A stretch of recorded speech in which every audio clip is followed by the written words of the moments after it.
It's the best of. You've been voting in all week, sending your emails. So here's the clips that you wanted. Alright, so here's the first bit. So anyway, I found these things. Do you want to hear them? Yeah. So what's this? Explain this again. Right, so I got back off holiday. The first job I found out I've got to do is work with Ricky for a voiceover. I do a regular thing. I do X-Ray magazine, but I'm allowed to make the script up, and they said I could, so I did. Right, so imagine this. Well, I know you, Rick, and I know you like to put a lot of work into these things. Yeah. You want to do a good job. So he rolls up, he says, let's do it then. He said, what's in the magazine? I said, well, here's a selection of stuff. This is what you've got to sell. He said, leave it with me. He goes into the little booth, and the first one he comes up with is this little advert for it, right? X-Ray magazine, it's out now. It's a £3.50 May edition, music of tomorrow, Dandy Warhol's picture, and there's a free CD with all the Placebo and the Donners, and Smog, and Nightmares on Wax, Alpine All Stars. Only £3.50, it's out now, buy it, innit? Have you got a sore throat there? Well, that's all right, isn't it? And he was going, you can't. I said, we are doing that. I've done one. That is it. That's it. So I persuaded him. He went, right, okay, we can possibly put that on XFM, right? I'll have to see, right? And so I wouldn't do it again. And he went, but you need one for Capital. He said, Capital will know what I went, right, I'll do one more for Capital. Because all the stations advertise the XFM magazine, right? So this is the one that you thought would be all right for them.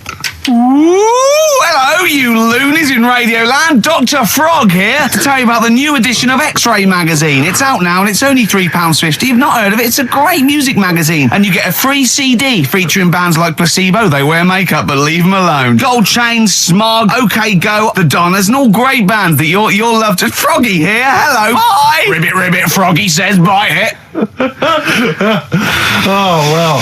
So then, he says, that's it. You had your money's worth. Dr. Frog's still on there. He's still on classic. I said, that isn't going to go out. They're not going to be happy with that. He said, you've had your money's worth. I'm going. Yeah. So I'm left with that. I then have to get the bosses in. And because I've let him go, in a way, it's my responsibility. Yeah. So I've obviously thought I've got what I need. I had to play them to the MD.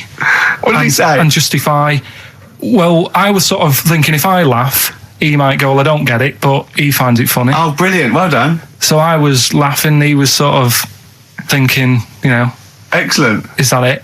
Brilliant. When do they go out then? I think one of them's going out at the moment. Excellent. I think the first one's going out. Brilliant. Well, let's play a great track then. Is it Dr. Frog? I'd like to see Dr. Frog feature maybe on our show more often. Okay.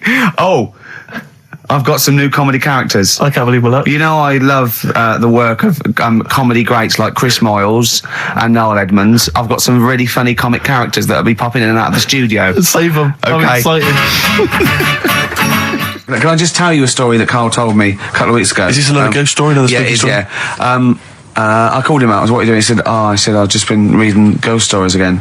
He said, you don't believe in them, but how do you explain this? Right, I went, go on. He said, I'll tell you as he told me it. He went, bloke, right, just sitting at home, doing, watching telly with his cat. And the phone rings, and it's a bloke going, is that fire in your oven okay now? Because your wife called. And Carl went, well, 1, there was no fire in the oven. 2, he wasn't married. I went, right. Go on. He went, well, then, right, there was a knock at the door and there was 2 sort of people in sort of white coats and they came and said, we've come about that fire. Your wife called us. He went, 1, there isn't a fire in my oven, and 2, I'm not even married. Right? And he said they saw the cat and they looked at the cat. It looks a bit weird at the cat came out, nothing. And he said, and then he went back, sat down, phone rings, and they said, did they sort out the fire in the oven that your wife told us about? Oh. He went, 1, there is no fire in my oven. 2, I haven't got a wife.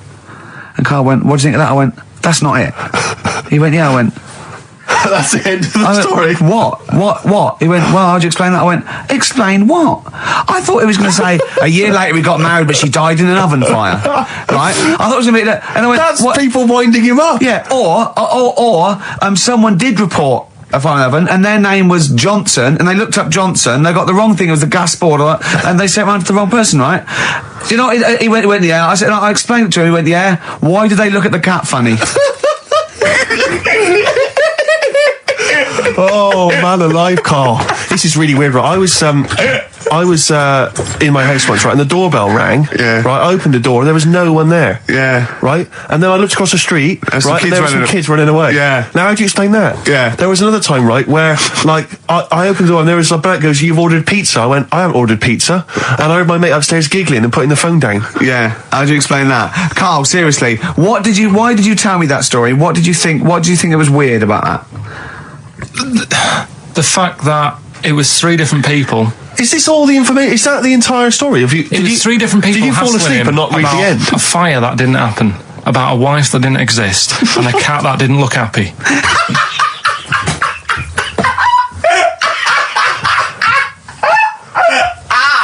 Oh, I'm gonna have a heart attack, Carl. What? I mean, why did they look at the cat funny? Because cats don't like spirits, do they? What? The other blokes were ghosts?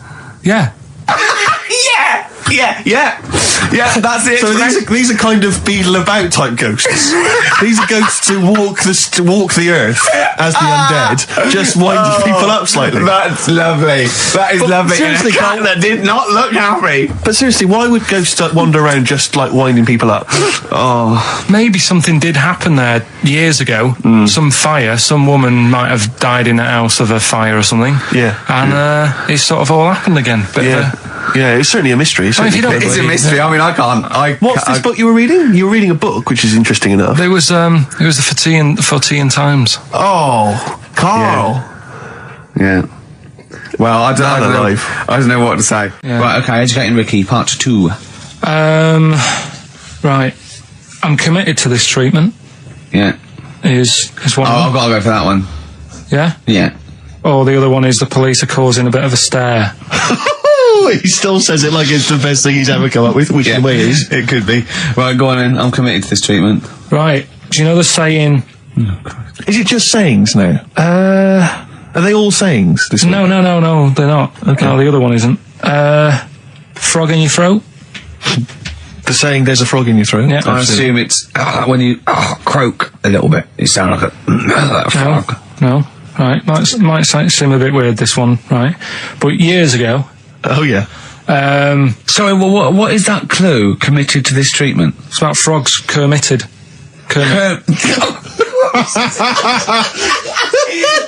Probably works better with a K and an ER written down. Well, also, if you pronounced it committed, yeah, but not committed. Committed to this treatment. Right, go on then. That's genius. So yeah. For what? You go to the doctors and you go with throat hurting a bit. Right. And what they did ages ago. Ages ago? What year was this approximately? We are going back quite a bit with this one. Oh, okay, go on. And the doctor would say... did history. Imagine years ago. Go on. And the doctor would say, right, keep your mouth open and you just look at your tonsils. And the jaw would ache a bit because they weren't as quick back then because they didn't have the technology and stuff, and they'd have to like stare at it and study it and stuff. And like they get an achy jaw, right? Keeping their mouth open. Yeah, like you get, Yeah. you eat a Mars bar or whatever. So they'd sat there and they used to always close their mouth, and it used to annoy the doctor. Right? Oh. So what they did, they used to get a toad, right, and put it in the mouth. Rubbish. Okay, keep talking. Keep talking. And that way they couldn't close the mouth because either they'd squash it, right, or apparently you're not allowed to lick a toad's back. So the doctor would have them for breaking the law? No, but it's poisonous, right? A toad's back. You should never lick a toad's back. Or put it in your mouth, really. Oh, just stop for a second. Wait. What? Can I just ask one question? Go on, yeah, Ask one question. I've got a few, but go on. Sure. My initial thought is, it sounds like a brilliant bit of sort of medical knowledge there. It's a great idea. Yeah. My only thought is, how does the doctor see past the toad? Yeah. Your tonsils? What's he actually looking at with the mouth open? Surely the toad is in the way. Hopping around in the way? It didn't say. Sorry, and my first question is, was this on the internet? Yeah. Yeah, okay. Carl, that is bollocks. That is, I mean... Well, alright then. Let's turn this round. Where does the saying, you got a frog in your throat come from? Probably because you sound a bit croaky. Probably that. Probably because you sound a little bit like a frog when you've got a sore throat. God, Carl, did you not question it just for a moment when you read it? Just for a second, didn't you think that seems an odd approach? Firstly, why a frog of all the different species? Because it's poisonous. A toad. So a toad, so it's a toad as well. Yeah, well, that it worked. I'm committed. Worked. No, my point is it's frog in the throat. I was going to change it to have you heard the news Toad Day? But I went with the frog. Oh God! Right, so that's rubbish. So that's rubbish. Next, can I have? Let's play a tune. Let's come up with a God. Can I just say? No, just play it. Just play it. Yeah. Yo, Carl. 104.9 XFM. Hello, I'm Karl. Ricky Gervais and Steve aren't here, so we're playing through some of the best bits. I say the best bits. It's the bits that came across first. I mean, I'm not wasting my time. I'm a busy man. You know what I mean? So here's another bit. But I was in the cinema. This was not long ago, and I went to see that. This was I think I was off to see that film, Crouching Tiger, Hidden Dragon, or whatever it's called. Do you know Well, they could be on the phone for that because there's subtitles. So it's not going to ruin it, is it? It wasn't her. I was sat next to another woman. She was crunching, a big fat woman. No, but he's got a good point there. Loads of people could be on the phone in there and it wouldn't sort of niggle you. Fine. Well, at least we've cleared that. Imagine if that was true. Well, because it's like when you go on the tube and read a paper. There's loads of noise, but you can still concentrate, can't you? He's got you. Do you know That's such a great point, isn't it? Right, yeah, because it's so easy to lose yourself in that magic realism world, with all the sound effects and music and surging, exciting noise, and there's a woman clattering on going, yeah, well, I'll probably meet you later, Stange. Should we get some Diamond White in and around by the park? Yeah. Switch off. I do it. Yeah, but we know what you're like. Yeah, you can switch off, Carl. It's like you can turn your ears off. That's the skill you have. It's not the ears, it's the behind the ears. Yeah. It's the process that between the ears and the brain that you can switch off. So we can still hear all these things like a cat. But I was in the window, there was this woman sat next to me, she was a big fan one, she was crunching on some popcorn. Again, that's a crime. Why they're selling popcorn in cinemas? I don't understand why the noisiest... regularly. Why the noisiest food in a cinema? Yeah. I don't understand why that's come about. Yeah. Really makes me angry. Yeah. Exactly right. Smoothies. We want smoothies without straws. Exactly. The trailer for that film AI, Artificial Intelligence, came on. Remember that? And the tagline was, David is 11 years old. He weighs 60 pounds. He's 4'6" tall. He has brown hair. His love is real, but he is not. Oh, yeah. And she just went, how old was he again? To her boyfriend. Right? Just ruin everything. War film trailer comes on for some Pearl Harbor or something. She goes, yeah, I don't fancy that. Just announcing this, don't fancy that. Too many war films. So then the trailer, then the opening credit comes on for Crouching Tiger. And before that, that thing that comes up that says it's signed by the BBFC and it has the kind of certificate and everything, and that certificate to say what age you have to be to see it. That came up, and it said Crouching Tiger, Hidden Dragon, in brackets subtitles. She went, it's not subtitled, is it? I thought this was the most famous foreign film for years. It won Oscars. It was a huge film. Everyone knew it was foreign. She goes, it went, and it says that the credits begin. It says Crouching Tiger, Hidden Dragon. She went, stupid name for a film. What? She paid to see it. She was with her boyfriend. So then it starts, right? And obviously it's in Japanese or Mandarin or something. She's like, yeah, and they're all talking in Japanese. Japanese or Mandarin. Whatever. So they're speaking in this, Japanese language, Oriental language. And she's going, don't they sound stupid? Don't they sound stupid? She's going, and then the subtitles come up, and it's quite a weird kind of strange language they're talking. And she was going, can't make the subtitles out either. It's both gobbledygook.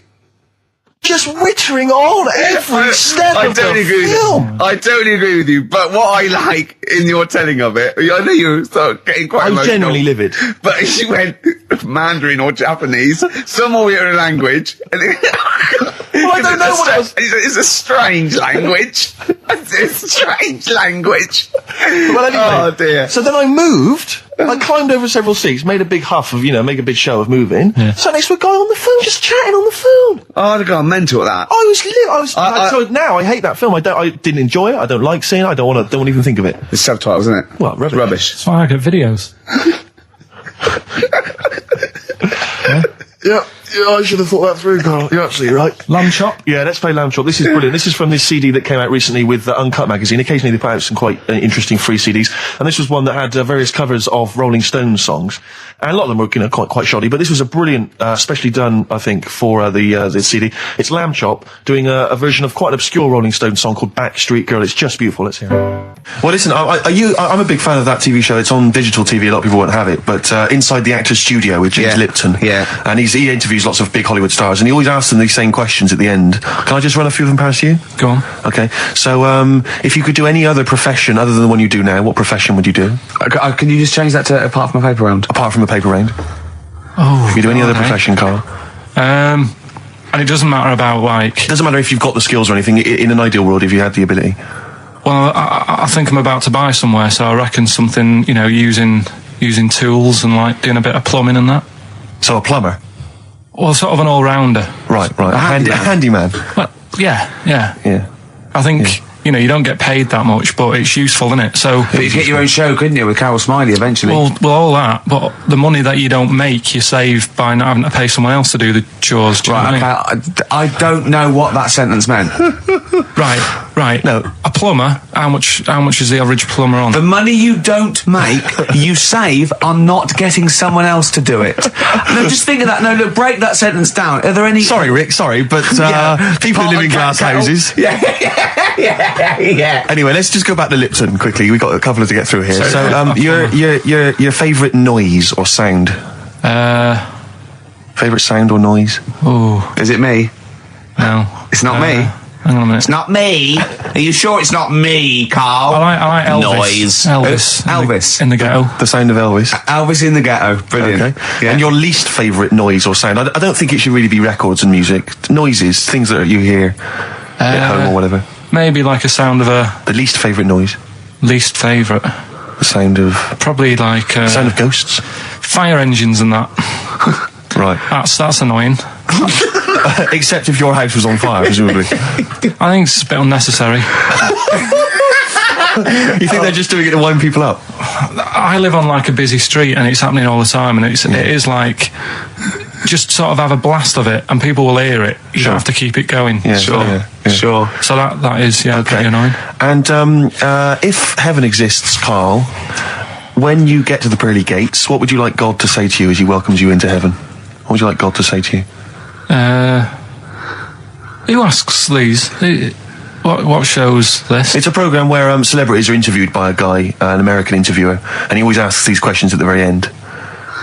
What would I say to God? What would you say to God if you believed in heaven and if heaven exists, when you eventually go up to heaven and you're welcomed in through the gates by your God, Parker and your stussy t-shirt and what do you want God to say to you as he welcomes you in? Say, you alright? Don't know, just be friendly.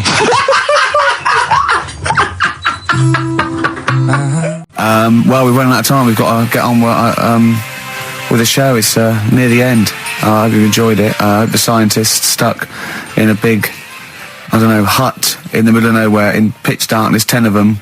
I imagine they've been fascinated, Rick, by the finger up the arse discussion. We had Chinese don't age well, gingers, all that. The big fat kid. Well, actually, they're probably secure in the knowledge that if they want to kill some time and it's dark, there's nothing better than stick your finger up someone else's arse. Exactly. So enjoy that. But they've been hanging on for Rockbusters clues, I imagine. There's the answer. So give us the clue again quickly. All right. So the first one was the fella let his wife know how he got the bruise on his legs. Go on. Right. That was Courtney Love. Yeah. Courtney Love. So that's Courtney Love. So that's the first one. CL. So that one's fine. The second one. That Potter lad. What am I doing? Letting that one go? Just let it go. Am I just letting that go? Annoyingly, we haven't got time to take issue with it. Okay. That Potter lad, he's got a lot of bottle, hasn't he? Doing all that stuff with the wizards and that. Go on. That's Brave Harry. Yeah, the Bravery, current sort of XFM band, the Brave Harry. That works as well. No, it doesn't. And the last one. No, it doesn't. No, it doesn't work. The Buddhists. It doesn't work. Won't be able to get in their temple without these. It doesn't work. Brave Harry. It doesn't work. Brave Harry. Brave Harry. Buddhists won't be able to get in their temple without these. TM. That's the monk keys, right? So who got all them? The monk keys. Who got all them? Right. Which band are called the Monk Keys? The Monkeys. Oh, the Monkeys. Yeah, the Monkeys. What are they again? Is the tip included? Yeah, go on that one. Right. In Turkey. Nice. It's not actually. That's where I went, and there was them little fellas after Suzanne in the kitchen. What? What do you mean? We stayed we went to Turkey. You went to Turkey and there were some little fellas. Well, they had quite a few sort of midgets working in the kitchen. Why? Is it a theme? No, was it a theme holiday? I don't know. Might get them cheaper or something. Was it? So they were get them working, cheaper? They were working in the kitchen, and one of them fancied Suzanne and kept sort of eyeing her up, and she was winding me up saying, "Oh, Not eyeing up and down, just eyeing her up. Anyway, no. So What anyway, was she doing in the kitchen? no, it's like a pick what you want to eat type buffet, but you have people clearing the tables and that ready for you to come along, Are they low tables? and you know, he was just keeping an eye on her. What did he say though? Was he? What was he? Was he? It was Turkish, so I don't know what he was saying. But he was. Was he? He was. Little fella, yeah, Did he What do you mean a little fella? What do you mean little fella? sort of dwarf-like. What do you mean dwarf like? He had magic powers or he was 4 foot? No, What do you just mean, A Carl? little bloke, just like a normal bloke, but small. If you stood him in the desert, you wouldn't know. But he'd be hot at messing around first. him. Right, Carl. You should watch out for the monkeys. Yeah, underground. Those underground monkeys are dangerous. You can't just say there was a little midget fella who was eyeing up my girlfriend and then leave it. What do you mean? What was happening? This is a story to us. This is much more interesting to us than, and she was deaf, right, and she hit her head. That's much more I don't interesting. understand how how it manifested itself. Did he come over and say something? No, do you know when it's like girls know, don't they? When someone fancies them. What do you mean there was lots of them as well? Do then? they? That's worth knowing. Listen, right, come on, right. So you went into this holiday, yeah? Yeah, And you went into the dining room or something? Yeah, downstairs. And in you the looked dining over Thought the this is kitchen. all. There's no one serving. Yeah, and they go, Wait a minute. hold on, you looked down and there was a little waiter. There was loads of them running around busy. Why, though? Why did they get It's the... summer. What do you mean? Because it was in Loads of them. summer. They had more of them They on. come out in summer. They come out in summer. What do you mean they had more... What do you mean? Because it's busy, isn't it? no, but they hibernate in the Why winter. were they all midgets? I don't know, maybe it doesn't heat stunt your growth or something. No! Well, they just happened to, maybe it was a thing that they did for tourists or something, I don't know. I just got on with my meal, it was a holiday, do you know what I mean? God. Right, So it's a midget serving. I'm not going to ask any questions. Right, okay, yeah. So they're all little fellas running around, and this one always was like, you know, oh, do you want a new serviette? You know what I mean? Going out of his way to sort of... for turning on the charm. Yeah. Yeah, he was going out of his way, the others weren't. Right. I think what was happening is he'd been working with Santa all the winter. Yeah. This is sort of little summer break. This one He was hadn't your seen a girl. waiter, and so he was being polite to you. Maybe. But what did Suzanne say then? Well, she was using it to wind me up. What was she saying? Oh, he's... Oh, just like, you know, look. He may be small, but he's Well, built like a... Yeah, he's all man. so... Were you jealous of a midget then? You were jealous of It him? is a bit annoying, isn't it? Why? It wouldn't bother me as much now, because I've been with her for ages. Right. But at the time, that might have been one of our first holidays, and it's like, you don't know, want to be what's going on? I paid for this holiday. And then you get off with a midget? Yeah. Oh. So anyway, But it doesn't matter because you got chatted by a bearded lady. So. tell you what, no, that's got nothing to do with that. What were you going to say? No, What were you going to I say? was going to say the hotel was half board, and maybe. Oh, right. I thought you were going to say it's just one of her shortcomings. So listen, right? Play a record. Oh, that was great. That was very, very funny. What a wonderful clip that was. I enjoyed Do you it. remember that? Yeah. Wow. It was a few weeks ago, wasn't it, really? I mean, I think it was last week. we'd have to have very, very bad memories not to remember that hilarious clip. I'd like to hear that again maybe in a couple of weeks' time when I'm away. Yes, absolutely. It's embarrassing, isn't it? And we, you know, but the good thing is, on telly, I feel a bit guilty about putting out shoddy rubbish because I'm getting paid an awful lot. Yes. But here, you know, I don't give a They can bleep that. They will do. Eminem, Sing for the Moment, on XFM 104.9. I'm Ricky Gervais. With me, Steve Merchant, with 5 little hamburgers. Got 5 burgers here, yep. And so I don't know, how should we begin, Carl? Do you want to just look at the size of these burgers? Look, they can see it on webcam, can't they? They can see us stuffing these burgers into your mouth. And by the way, I'm filming this, Steve. Look, Brilliant. Look, I've got a little camcorder. We'll put this on unseen footage on a DVD or something. Or maybe on the website. On the Oh, Carl, what if you break the record? Okay, Carl, I'm coming round now to just monitor this and adjudicate. What's the web? If we want to see this on the webcam, what is it? XFM.co.uk. Right, okay. Hold on. So- Can I, Steve, I'm can not I do being that? funny. I'm not being funny, right? But I think I have got like a bit of a wheat thing, You've got a bit of a what? a wheat allergy Oh, thing. don't give me that. No, seriously, my head's. I've been eating a lot of shredded wheat recently, and my head's got a bit bigger. Carl, I don't think you can let us down now, mate. So you just got to put that first No, one in. I can't put that like that in my mouth on its with I've got to break it up. I've got to break it up. Can't break it up. Can't break it up. It doesn't say you can on the rule thing. It does. It doesn't. I can't look. I physically can't. Try it. I can't look. I'd have to be Jay Goody to be able to do that. Seriously, look. Try it. Yeah, I know, but you're not approaching it right. That's it. Come on. That's all I'm doing. Oh, God, he's not going to do one. Keep going. That's good work. Keep going. Keep pushing. Ease it in. Keep pushing. Get one in at least. Ease it. Get one in at least. Get one in. Ease it in. Get one in.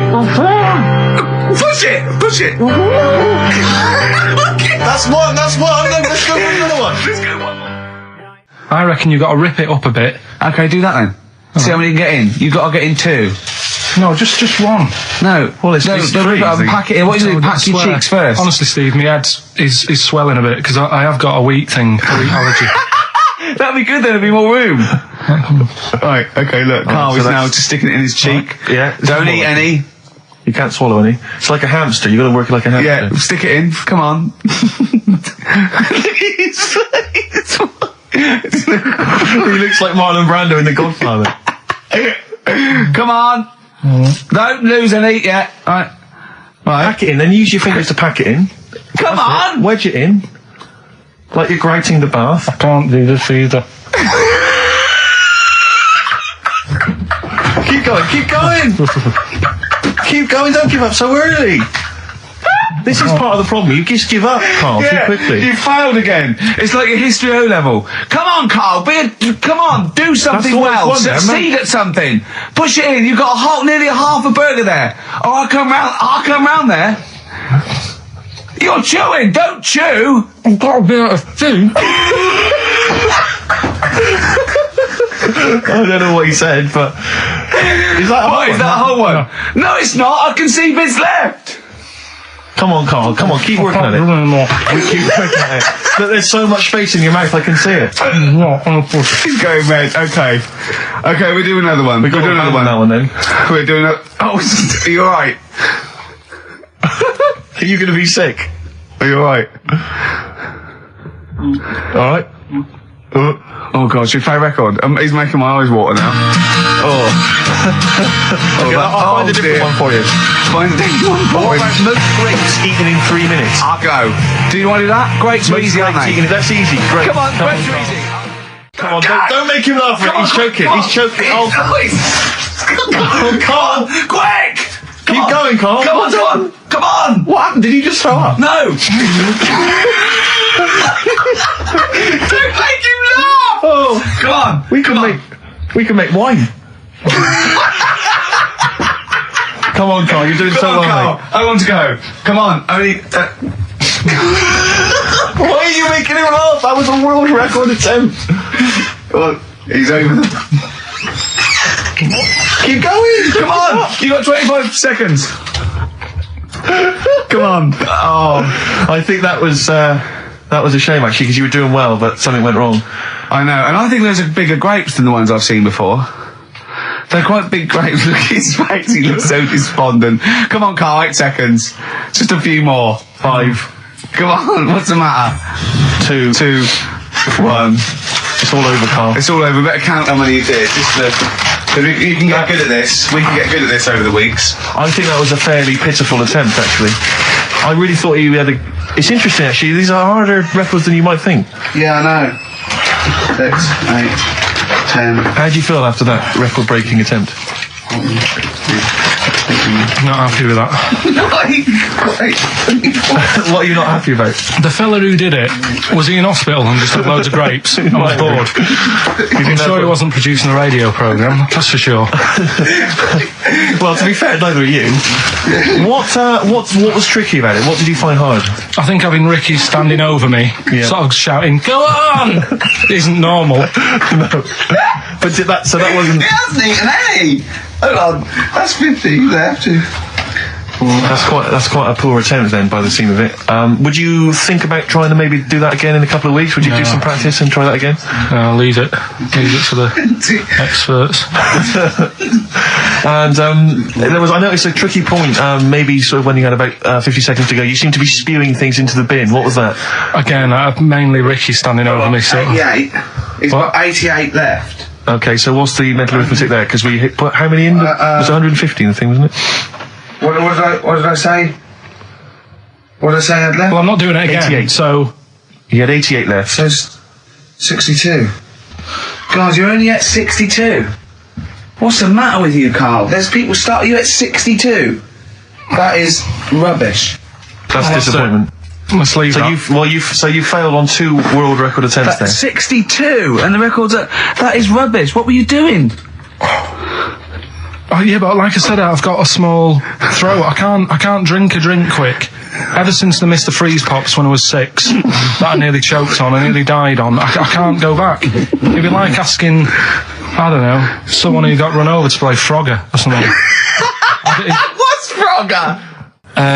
Where is this something that happened to a friend of yours, or is this? No, I read about it. You read about it, okay. There's this little lad, right? Okay. First of all, it's years ago, right? When they didn't have decent doctors in like every town and that. Yeah. And this little kid is dead ill, right? Yeah. And the local doctor. Well, there's a phone call involved, so I don't really get the impression that it's like medieval times. Yeah. Yeah. But I didn't say that. I just said it's years ago. So this kid's ill, right? Yeah. And he's lying in the bed, and he's all going funny colour and that. Yeah. And his mum says, "I'm going to get the local doctor around." The local doctor comes round, and he says, "Oh," so I don't know what's up with him. He said, "Leave it with me." Leave it with me. He said, the doctor said that. I'll have he said I'll phone up a top doctor. Okay. Who was in America or somewhere like that. And so he goes to the phone in his office and he calls America, and because it's years ago, the phone line isn't that good, it's all crackly and that, right? Yeah. So he's talking to the doctor and he's saying, "I've got this kid, he's a funny colour, and he's really weak and that. I don't know what's he's up with not giving him much to go on." Right? Sure. So the American doctor, right? Yeah. He goes, "Yeah, what you want to do?" And it's all breaking up, right? Yeah. He goes, "What you got to do? You got to it's all breaking up. You've got to give him some parrot's blood, right?" Some parrot's blood? Well, that's what he thought he said, but the line was really bad. Yeah. He meant parent's blood, but he heard that he said parrot's blood. He said, "Right, I'll do that. Leave it with me." I can see where this is going. He goes to a pet shop. Yeah. He says, "Give us like half a dozen parrots." Sure. Takes them round to the kid's house, takes the blood from the parrots, puts it into the kid. Kid's fine. The kid's fine. I've never it worked. Such a load of shite in my life. I've never heard such twaddle, such just made up, enhanced, exaggerated bollock in my life. A load of old rubbish, Carl. I mean, when he told me this, he said, the doctor said, "What do I do?" And the doctor on the other end said, "Give him some blood." And the doctor went, "Where do I get blood from?" So hang on, wait, I just need to where do I get blood from? Give him some parents' blood. Give him some parents' blood. Give him some parents' blood. Yeah. But hang on, I just need to know where you read this. Carl. Where was this? Where did I stitched you up. You know what he said? He said, "So do you believe it?" I went, "Tell it to Steve." He went, "Do you believe it?" I went, "Tell it to Steve." Carl. Where did you read it? That was on the internet. What? About Where is it on the illnesses. internet?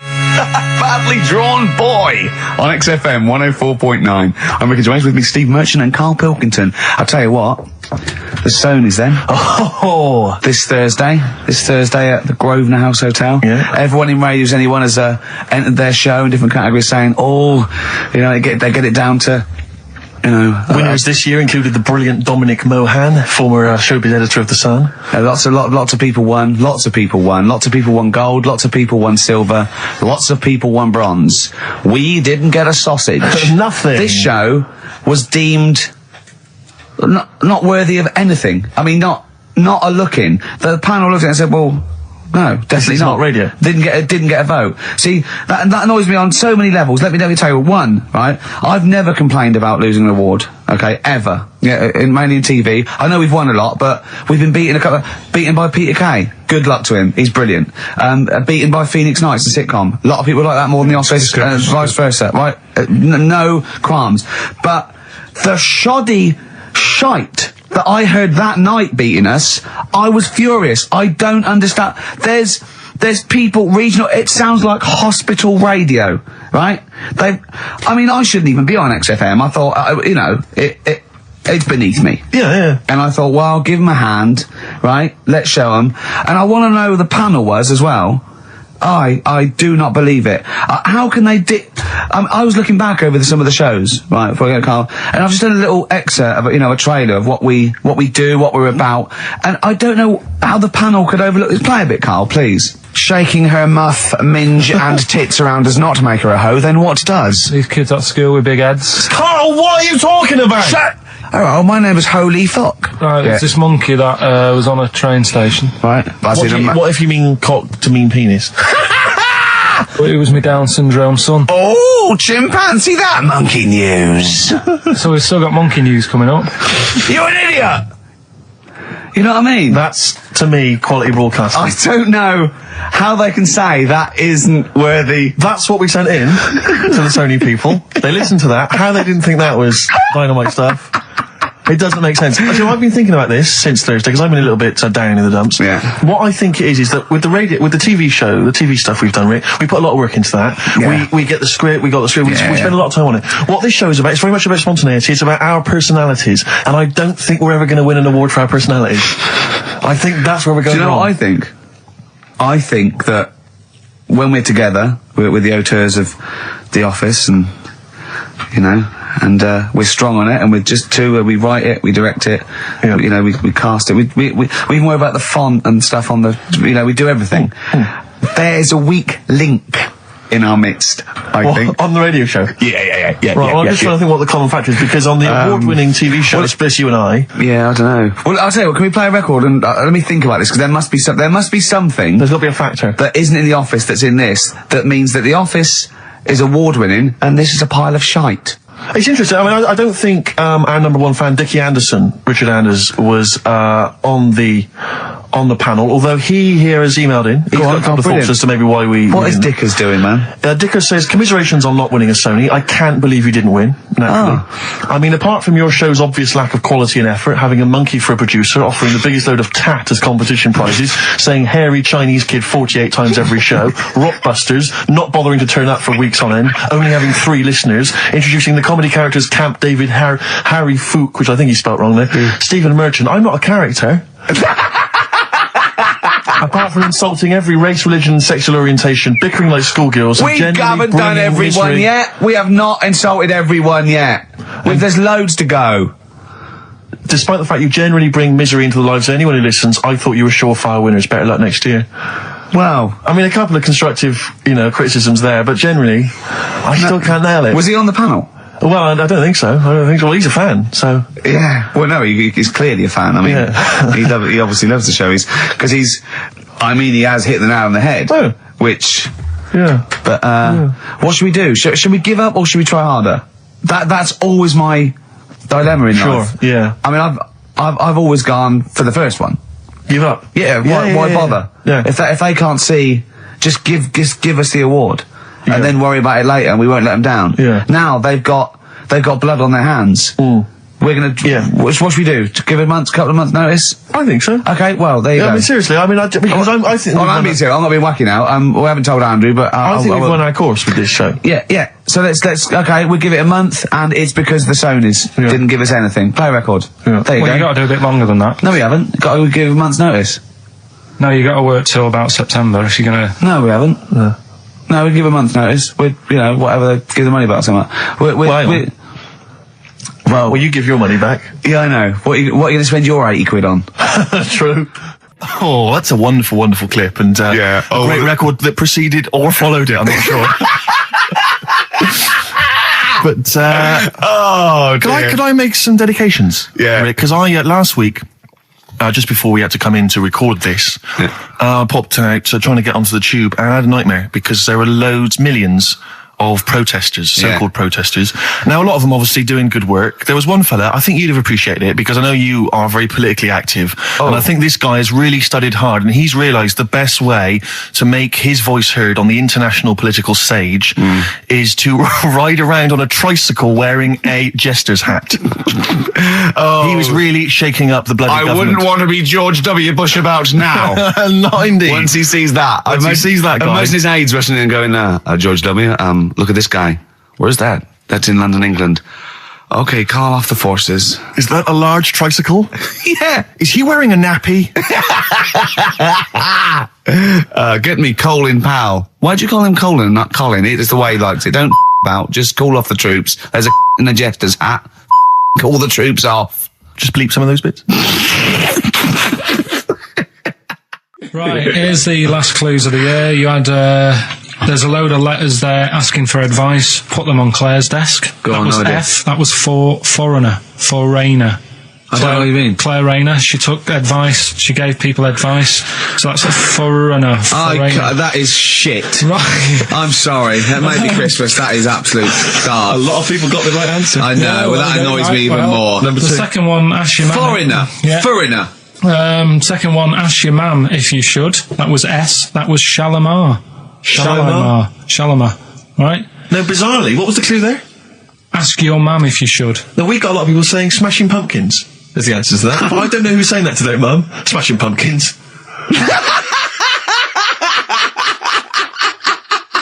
Merry Christmas, Mum. Smashing Thanks Pumpkins. very much. Nice bollocks. Oh, that's great. That's great. Right. Smashing Pumpkins. Your dad bought for me for Christmas. Yeah. And the last one, Lovely plums. What, my Victorias? Oh, God. right, we've got to wrap it up. Come on, then. A couple of people were arguing in the supermarket at the fruit and veg counter. That was B. That was banana drama. They were like having an argument. What do you mean banana drama? What, no, wait. What group is banana drama? What group is banana drama? So, you're a fool. You're a twat. Well, you say that, but you accuse Carl of that. You're also accusing lots of the listeners, including the winner, Nicola Rogers of London, and she wins those great prizes, and she got them bang on. So Banana drama. so can we finish there now? Yeah. Yeah, What do you mean? What do you mean? Can we finish there now? Just play the ads and go. What? No, what are you talking about? We're going to play Johnny Play Jones and River all day. that then. Goodness me, Carl, look at you. We haven't got time. Merry Christmas, Carl. Merry Yeah, Christmas. yeah. Carl. Enjoy the show. Let's give him a little kiss. Oh, a little kiss. Oh, no, I can't. With tongues, it's Christmas. No, don't. Stop messing about. Get up! Ricky Gervais, Steve Merchant, and Karl Pilkington. Not done a lot. Maybe you should earn your money as you get to Mondays off for this 2 hours of nonsense. What are you on about? I've done loads of stuff. Yeah. But same old. Yeah. Let's have something new, something fresh. Well, I've been looking around, right, on the internet for stuff. On the internet. Yeah. Your Bible, where you get all your information about the world and the universe and morality from. And you know, like, how I always say to you, I don't really read that much of it, I just read the headline, Perfect. right? Yeah. Anna Nova have sort of nicked that idea to grab you.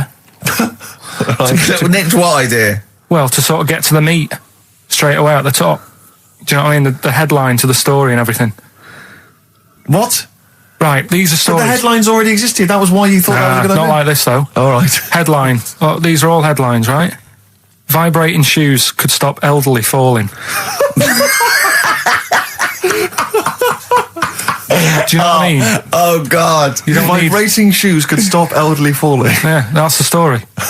You don't need to read on. That's what I'm saying. Well, Right, could you because read on anyway? I can't be bothered. Read on anyway. Well, you have a look at that in a bit, right? All right. it's Okay, so what- interesting. This is frustrating radio if you're sitting at home. No, well, but it's not on. They've turned it off. If you want to know more, you know where to go. That's what I'm saying. That's what they should do in the news. Get the news done in Bong. a minute. There's a good story about Iraq. Right. Bong. Right. Look it up. Look it up on the internet. Anna Nova. Give us another bong. Bong. Family sick of living on Butthole Road. Oh, brilliant. Bong. Man wears same shoes for 60 years. Oh, bong. This isn't that good. Some fella pulls a train with his teeth. And in lighter news, I love that. Triple Donald, this one is very good. And the last one, man fails to break clothes pegs on face record. She's always good. Well, that's the one I did read on about. I love that, all those. That's the one he went on about. Go on then. Just Why is that news? He fails to make a record. So did I today. I know, yeah. I failed the long jump record today. yeah, didn't even take part. No, I was rubbish. But what are the rules on world records and that? I don't know if there are rules. There are certain things you can't. I mean, it's the Guinness Book of Records, isn't it, really, that's the arbiter, isn't it? Yeah, but is there anything, if you said you wanted to do it, would they say, well, you can't do that? Yeah, they've stopped some gluttony records, obviously things that are in danger. It's anything that's illegal.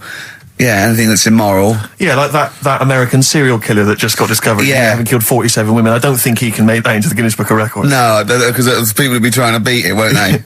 But there was some other story about a fella eating watches and that. That can't be good for you. So why don't they say, look, don't do that, do something else? He wanted to stay regular. Do you know what I mean? Though? I just wondered. What do you mean he was eating watches?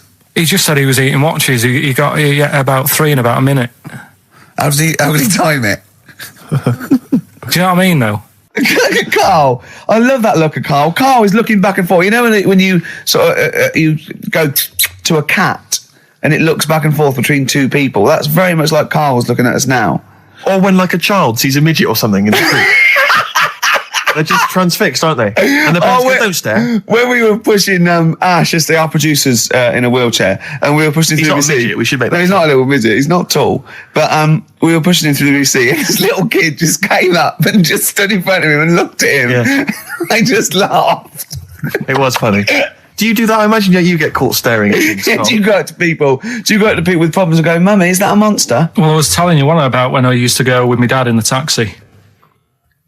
Oh yeah, What tell us this happened? story. Well, Your father was a taxi driver? my dad he had loads of jobs, which he did back then, and they don't do that anymore, do they? People they don't Have a variety of loads jobs? stuff. Sure. But at one point, he had a black cab, and I used to go with him. Used to get a beer crate and put it in the front of the black cab, and sort of sit just next to the meter. And anyway, we got this call, and like the guy on the end of the radio said, "Oh, you've got your son with you, haven't you?" So he said, "Yeah." So it's just like, we've got to pick up at number 11 Village Lane or whatever. And I said, all right. And it was this woman. It was like a woman version of the Elephant Man. Wow. The Elephant Woman. Yeah, it looked like... it was really strange because I was in the front of the cab, and when you're a kid, if something looks odd, you're a bit scared of it, aren't you? Yeah. And my dad was like, look, it'll be all right. And we're driving towards her. Look, don't worry, son. I've got loads of buns. And just to I think I'll just throw one down the street if it lets you run after You're it. being mean, right? I am a little bit, yeah. How old were you? 18? No, I was about 12 or something like that. 11, 12. And as we got closer to her, it looked like she was holding like a bag of spuds on her shoulder. For a snack. Right. And her head was all a bit mangled and messy and that. And my dad said, whatever you do, don't stare at her face. Yeah. And she got in the Because back. you turn into stone. Well, she got in the back, and I had like the mirror, the driver's mirror thing, and sort of having a look, trying to work out. And he said, don't stare at her face. I couldn't work out where her face was. It was that weird. Oh, God. So I'm not sure you're from Manchester. I think you're from like Narnia or something. Yeah, you got frog boys walking around. The Lord of the Rings. That got like the claws of a lobster and the head of a toad. Yeah. And you got women getting in with spuds for heads. I mean, what This is not Manchester. This is not the place you grew up. This is mad. Oh, you can't believe it in London, can you? You come down and you go, look, symmetry. It must be amazing. It must be a thing to do with upbringing now, mustn't it? And because, again, do you know, I've said to you before, years ago, when I was a kid and didn't have any worries, good-looking lad, you go through it a bit, have a few more worries, and you look knackered. Now, back there's a lot more worries and stuff, so you get a lot more freaks.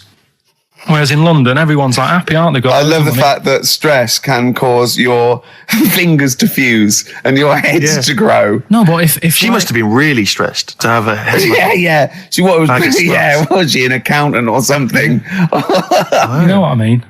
But But what did she do? What did she say? Where was she going, by the way? She couldn't speak. London Zoo, please. I think she was going to like To the pet fair. shop. Seriously, honest to God. On my mum's life, she was. Because at the end of the day, that's a good thing with animals. They don't judge you, do they? She's not She an wasn't an animal. animal. She's a human being. Not actually an elephant. No, but she- you know the elephant man was not actually an elephant. You understand that? He's got no elephant genes in him at all. No. That was just a cruel name people gave him. Yeah. No, it's the name of the disease, isn't it? Elephantitis.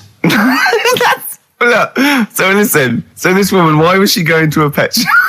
She was going to a pet shop. What, to find a husband?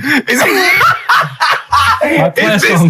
this true? No, it is true, yeah. Oh, God. I'm not taking the mickey because it must be really bad for Of you. course it is. Carl, I we need to haven't- ask. I'm going on to you today about cutting myself shaving. Yeah. I was going on about that. To think that she's probably not alive now, but to think, But like, you're saying that you're going to say this is a worse problem than a little cut shaving, aren't you? yeah. Yeah. Do you know what I mean? I The think things you're that right. Carl, you worry about. there's a couple of key questions I need to ask. One, if she couldn't talk, Yeah. how did she tell your father where to drive it? Did she have it Probably written got on a some note? help Did she for that. point with her nose? Yeah. Right, this has got silly. Pick your song. But and also, finally, where did you say she lived again? It was like in a village, a little small village. Right. Just hidden out of the way. All I'm saying is we could maybe get like some sort of coach, book some coaches, get a coach party up there to have a look at her. So Take some photos. And now You can make some lemonade. the offspring of a woman and some spuds. What? Ricky and Steve are here. Karl Pilkington is away today, so Mr. Ian Camfield. Stop it! This is my signing off link. Right, look, I'm running into your show now and it's your fault. Mr. Ian Camfield's with Ricky and Steve today. Jimmy Carl's on X-List duty tomorrow. If you didn't get a request in, I'll see you 10 o'clock next Saturday. Merry Christmas. Comfort and Sound by Feeder on XFM 104.9. I'm Ricky Gervais. With me, Stephen Merchant. Hello there. But no Karl Pilkington. No Karl. He's in Lanzarote. Lanzarote, But as we we have speak. got a very, very special stand-in. It's Camfield. Say hello. I'm so excited to be here. It's Yeah. been, the things I've learned in the last 10 minutes before we've even gone on air. Like, you Yeah. don't have a theme tune. I don't have a theme tune. I don't wear headphones. Exactly. Ian wears headphones with a preamp. He's got 3 midgets just brought in his back line. Yeah. Right. They're called Dog, Mongo, and Blitzkrieg. Look, Blitzkrieg is up there, like, eating a banana. Yeah. He is the king of rock, the new king of rock, Well, a lot of people- the prince. He's the prince of rock. Obviously, Vance is the king of rock. But we'll be doing that. We're working out who. Over this. And by the way, Camfield, I don't want the Ian Camfield that does XFM and going, and it's fast approaching 1:23. Here's Ash. I want the Camfield that goes, I snorted ants with Lemmy. Okay, so we want the real Camfield. All right. I bought in Metal Christmas. Is that all right? Yeah. That's my only request from this show, that we do play Paul Di'Anno's version of Santa Claus is Coming to Town. The rest of That'll it's be over up to you. Yeah, we're going to play some Christmas tunes. We're going to play some, our favourite hits of the year. But mainly, this is the rock programme. This is the rock programme. What worries me, Rick, is there's a lot of people who listen to our show and they're not regular XFM listeners. They just kind of crawl They're out not of their regular morphine people. stupid on a Saturday afternoon, put the show on. So Yeah. they might not be familiar with Well, Ian's Ian work. Camfield is a young man. He's been in. He's about 14. He's been in radio. It's weird. He's 14, but he's been in radio for 15 and a half years. extraordinary. He was weaned on the milk of a Vance. Yeah. Right. And he's going to be the new. He's going to be the new rock god, aren't you? Well, I'm trying. Yeah. No DJ Camfield. Just go, yeah. Right? And over the 2 hours, I want to work out the 4 pillars of rock, right? I want 4 names, 4 pillars of rock, right? Huge rock pillars. And then I want the king who stands astride them like the archangel of metal. So we'll be asking Ian, every few minutes we'll be asking, right, who's your first pillar of rock? And then, keeping the one that stands astride them. Okay? And how many do we need? Well, we need 5 names then, don't we? The 4 pillars of rock and who stands astride them. Right, Okay. Like the Overlord with these Axe Attack albums. Yeah. Yeah. This is Oasis. Christmas. Oasis doing their version of Merry Christmas, everyone. It's Christmas. It seems only appropriate that we play the occasional Christmas tune. There aren't many decent ones. We will be playing the greatest, not just Christmas, one of the greatest songs of all time, but certainly the greatest Christmas tune of all time, Fairy Tale in New York. Is that going to be the version done by what's his name out of Boyzone? Has he done one? Yeah. Because he's lived the hard rock and roll life. It's like What's his coming out. name? What is his name? Ronan Keating? Yeah. He wasn't bad on Room 101, actually. I think he's lightened up a little bit. Good luck to him. Yeah. Yeah, I do as well. Yeah. A lot of people ask me, Camfield, I'm sure you can, you've probably got experiences of your own that you might want to talk about, but people ask me what Ricky's like in real life. And I don't want to get grotesque. It's Christmas, people are listening, people are eating sandwiches, but he has a flatulence problem. I don't know if you're aware of this. It is... It's not a problem. Right. Well, it is for us. Yeah. You may not. Yeah. I think the problem with Ricky is Ricky hates to miss out on anything. He's terrified that there's going to be something going on that he's missing out on. A conversation, a joke, someone falling over, you know. And so he daren't spend any time in the lavatory because it's too... any period of time he spends in there, he could be missing out on some fun.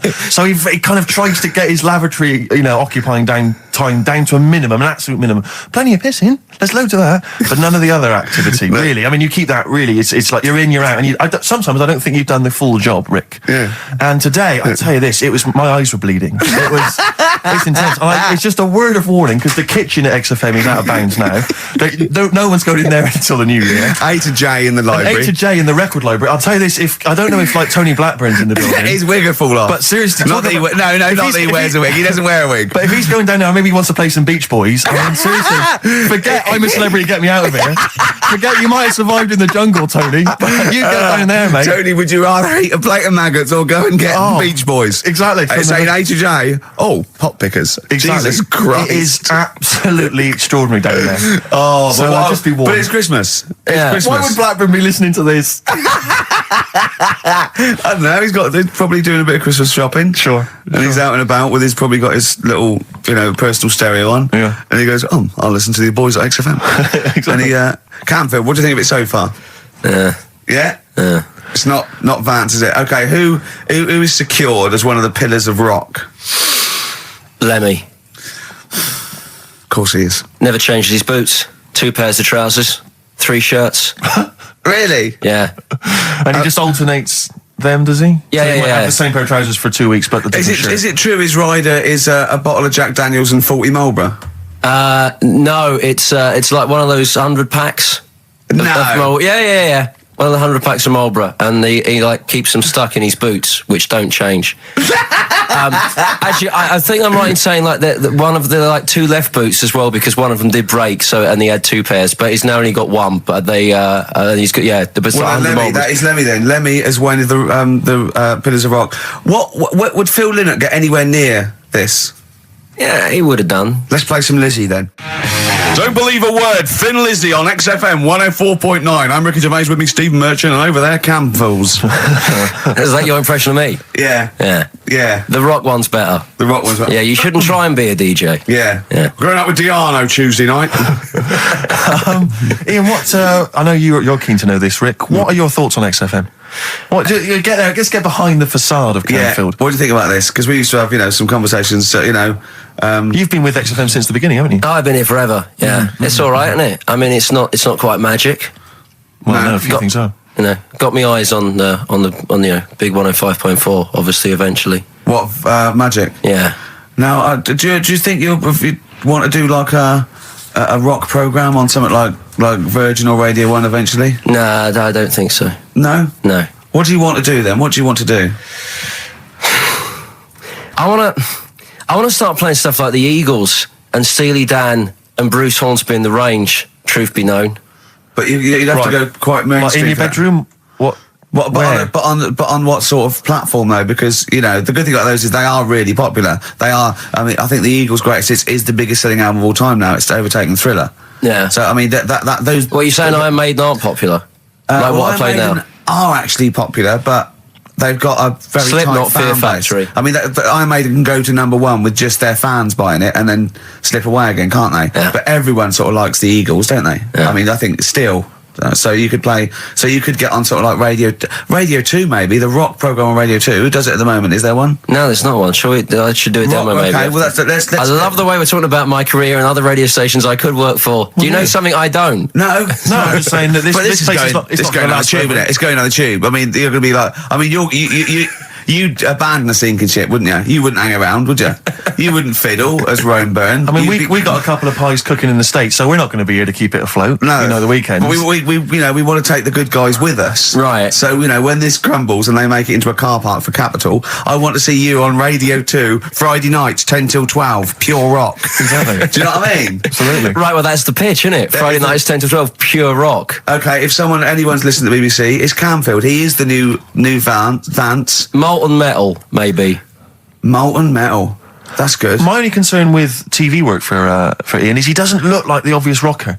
I mean, people are listening, they probably imagine he's got the long, greasy hair. But that's he's got the modern Slipknot look. T-shirt. Lots of modern bands now. They've got, I'm not slagging off. I'm just saying I wonder if the they've fans... got short hair. It's not all long hair and strange beards and tattoos. No, the days of them all looking like Lemmy and smelling like Ricky are well and truly gone. Yeah. Have you ever had the long hair? Have you ever gone in for that? No. Never tried that? No. But I've got bullet belts and stuff like that. You're right. If you'd have wanted me to dress up, I would have dressed up and brought CDs. I mean, obviously I should have prepared more for this show. Sure. Yeah. We're going to play some classic rock, aren't we? I think we're going to play The Who. We got Jump, Van Halen. That's a classic. Isn't it? Yeah, I think I've got that about 5 times on every driving album I brought in for you. Okay, and so are we going to play Since You've Been Gone? Yes. Yeah. What's next? British Sea Power. Yeah, I thought we should play a couple of singles that we've enjoyed over the last year or so, and this is one of them. Carry On. Play at Camfield. And don't forget, Paul Di'Anno and Santa Claus is Coming to Town's coming on as well. Paul Di'Anno doesn't snort ants, he snorts anteaters. Carry On from British Sea Power on XFM 104.9. Not bad at all. Now, listen, we should just point out to people that Carl's away, and we always slag him off because he provides very little. But, and he's an idiot. Well, exactly, to be fair. But he's obviously off in Lanzarote, and he's forgotten to tell us what the password is for our email, Rick. Idiot. So we can't get into the email. So we're going to have to use Ian's email instead. ian.camfield@xfm.co.uk if you want to get in touch. You're never going to have so many emails, Ian. Really? Yeah, you're going to be looking at them all week. It's going to be brilliant for you. You're going to feel really popular. You know what? Heat described Karl as a bald little mank twat. Nice. Karl was going, brilliant. Is that allowed? Is that all right? Yeah. Bless him. Bald little mank twat is back on the 3rd, isn't he? Well, if there's one thing that magazine's What was he suggesting? You can't be regionalist? What? Was he suggesting you can't be regionalist? Is that allowed? No, I just think it's a familiarity of, it's just because we call him a bald little mank twat, that a national magazine can say that. Oh, bless his little round head. Wonder what he's doing now. He's sitting in the ash, reading his, reading his Rich Hall book. Yeah, he spent a week when he went to, where was it, St. Lucia? He spent a week, right, throwing sand at crabs. Yeah. I don't think they've even got crabs, have they, over there? No, I don't know what he's going to do. What is he going to do? Suzanne, what is she going to do? He's going to be whinging. But it's sort of like, Karl must be like a kid, you must like sit him in front of a video while you go and make the dinner or something. Yeah. It must be a nightmare taking a pet. Has she got a little harness for him? To be fair though, Rick, I mean, I can't imagine you're much better on holiday. I've always wondered what that must be like. Because you always need an audience. You've always got to have someone around that you can perform for, drop your trousers for. Annoy, just generally sing and dance about. And Jane's seen it all. She's bored of you. So what, do you just do this to other people on the beach? Holiday makers, it is me. You can't believe your luck, Ricky Gervais. Do you want me to annoy you? Yeah, exactly. I can annoy you for 5 minutes. Yeah. Then I'll get bored myself. I'll tell you what, I want some ads, and after that, the Fairy Tale of New York. Oh. The Pogues, featuring Kirsty MacColl, and A Fairy Tale of New York. Brilliant, on XFM 104.9. That's the song I think that single-handedly keeps Shane MacGowan in gin for another year. It must do well, though. I'm sure it does. I absolutely love it. I still love it. I saw it on Top of the Pops too. And it's just brilliant. I mean, he wasn't great at miming, but it didn't bother me. Sure. It was miming to a different song, probably. Yeah, in his head. It was great. I had a little visit in the week, Rick. I think you missed out. A little Christmas visit from, I know he's a friend of yours. He's a friend of the nation. Go on. TV illusionist Darren Brown. Oh, yeah. Yeah, he's bought a new pad. Yeah. And he just came around to tell me about it. Yeah. And it's interesting because... Somewhere to keep his guns. Exactly. And he... I can never know kind of how much, he's just playing with your mind, experimenting. But he was telling me about the place, and apparently... He loves you? he's got a bidet in the house. Now, we were discussing bidets because... Never understood that. I've never got my head around it. To this day... He's not meant to. Well, no. But I've never I don't think I've ever met anyone who's used a bidet. Oh, Darren Brown does. He's known as the cleanest arse in Modern Magic. Yeah. Shiny arse, they call him. But we were chatting about it, I don't really know, to be truthful, I don't really know how you use them. I don't know. Well, I assume you just sort of go over it and let... But do you face the wall with your knees on the tiles? No, or do you I face think away from the wall? No, it's sort of like you just... I don't... And no. you know it's got the little Do you nozzle. sit on it, or do you sort of hover above it? Do you hover above it and just splash things onto the... No, it's a little jet, isn't it? It does it for you, doesn't But it? is there a jet? This is what I'm wondering. Is there a jet of water that goes up the crap? It's like it's a drinking fountain This you used is to what have I'm in school. thinking, yeah. Which I remember Mr. Mellows used to embarrass himself every time. I go, no, he's in the logo, Mr. Mellows. Yeah. It's not a bidet. We're not at your French, cottage again.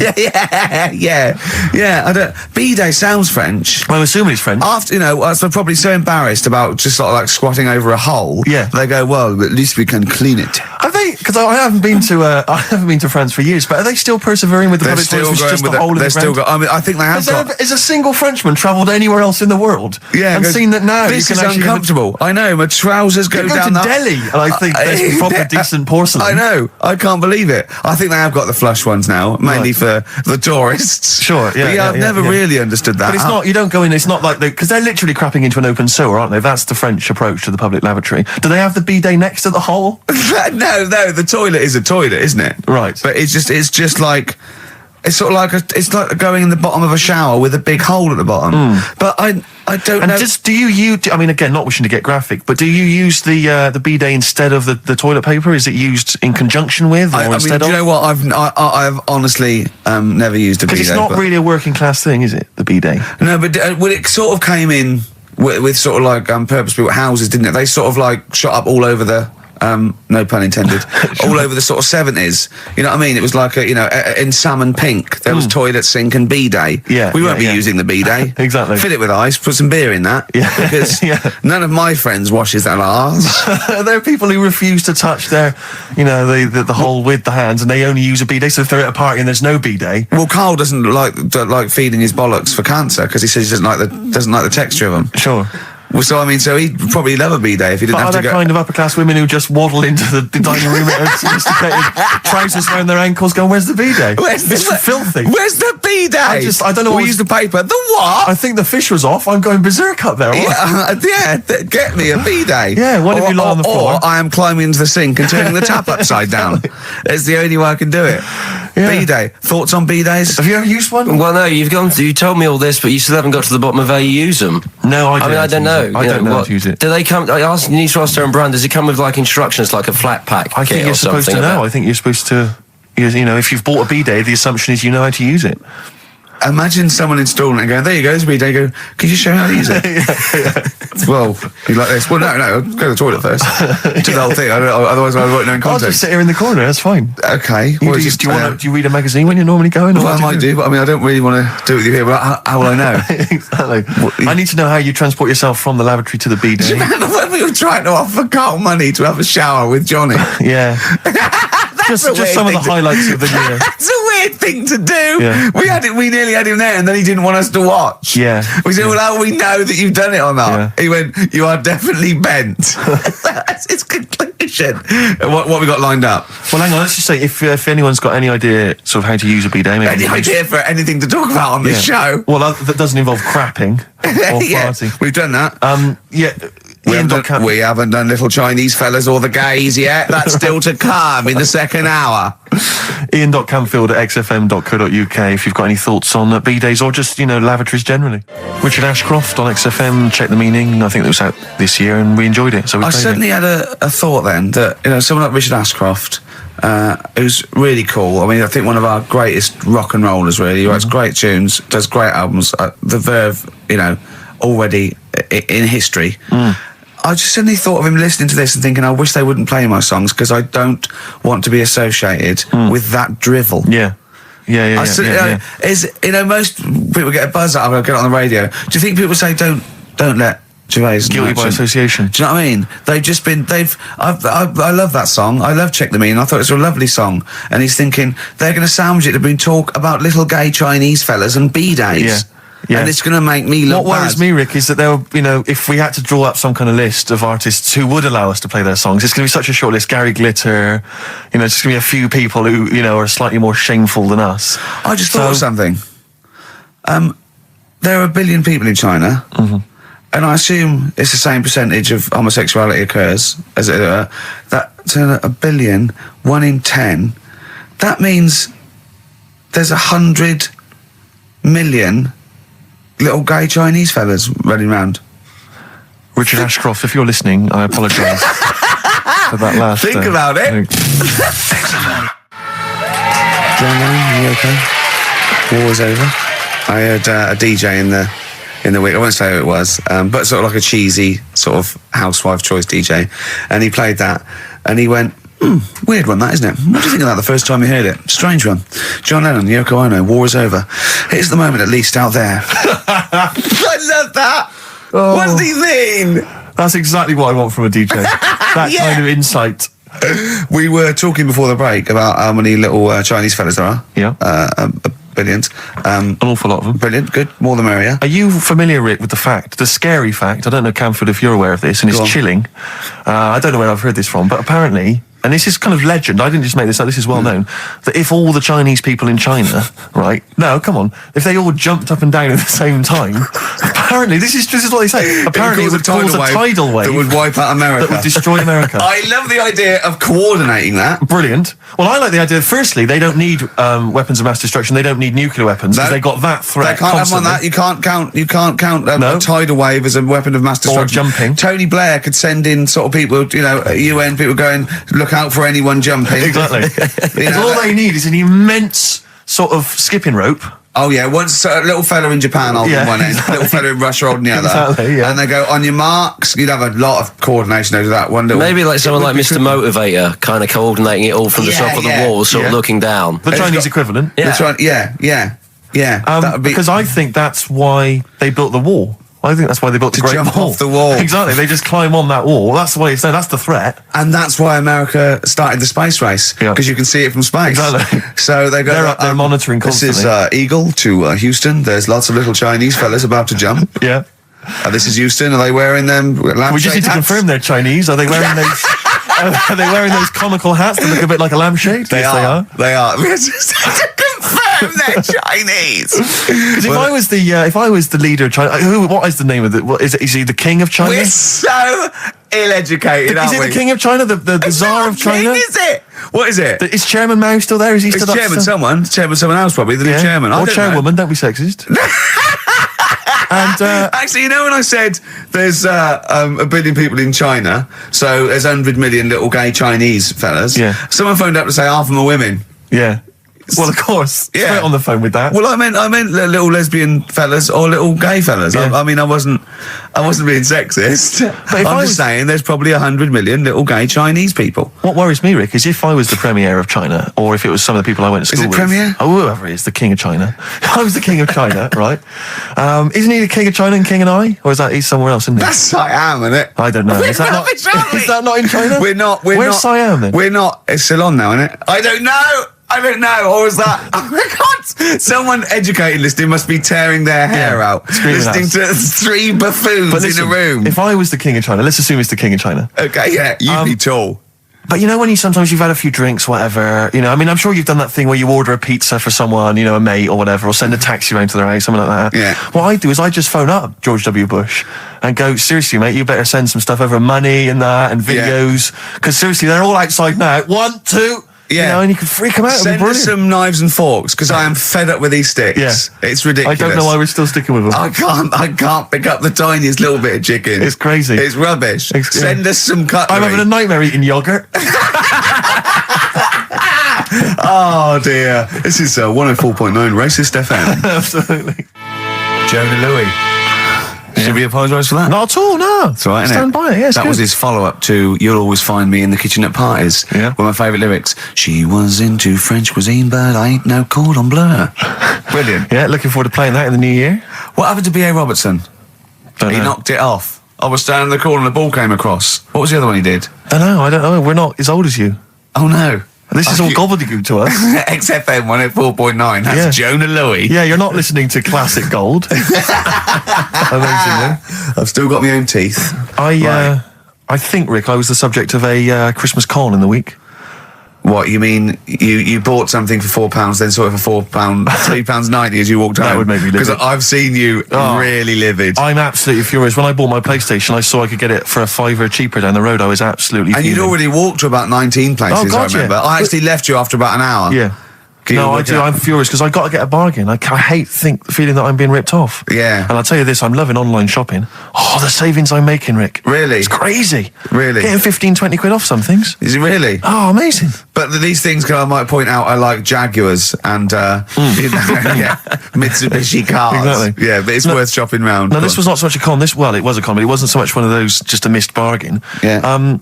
Doorbell rings, answer it. It's a couple of girls. They must have been 13 or 14, maybe. Now, I've always had a problem with teenagers. I'm intimidated by teenagers. In case they call you a dork or something. Well, I mean, I told you before, I was walking down the street once, and there's two guys coming towards me. I mean, real losers. Do you know what I mean? Glasses, the spots, greasy hair. Do you know, really pathetic. And I was sniggering to myself. I was thinking, look at those losers. And as I passed them, I heard one of them look at me and say to his mate, look at that geek. I was furious. I was thinking, I'm allowed to call you a nerdlinger, but gee, I don't expect it back. I was really furious and like upset. And so, as I say, these teenagers are at the door, and they were quite aggressive, quite aggressive girls.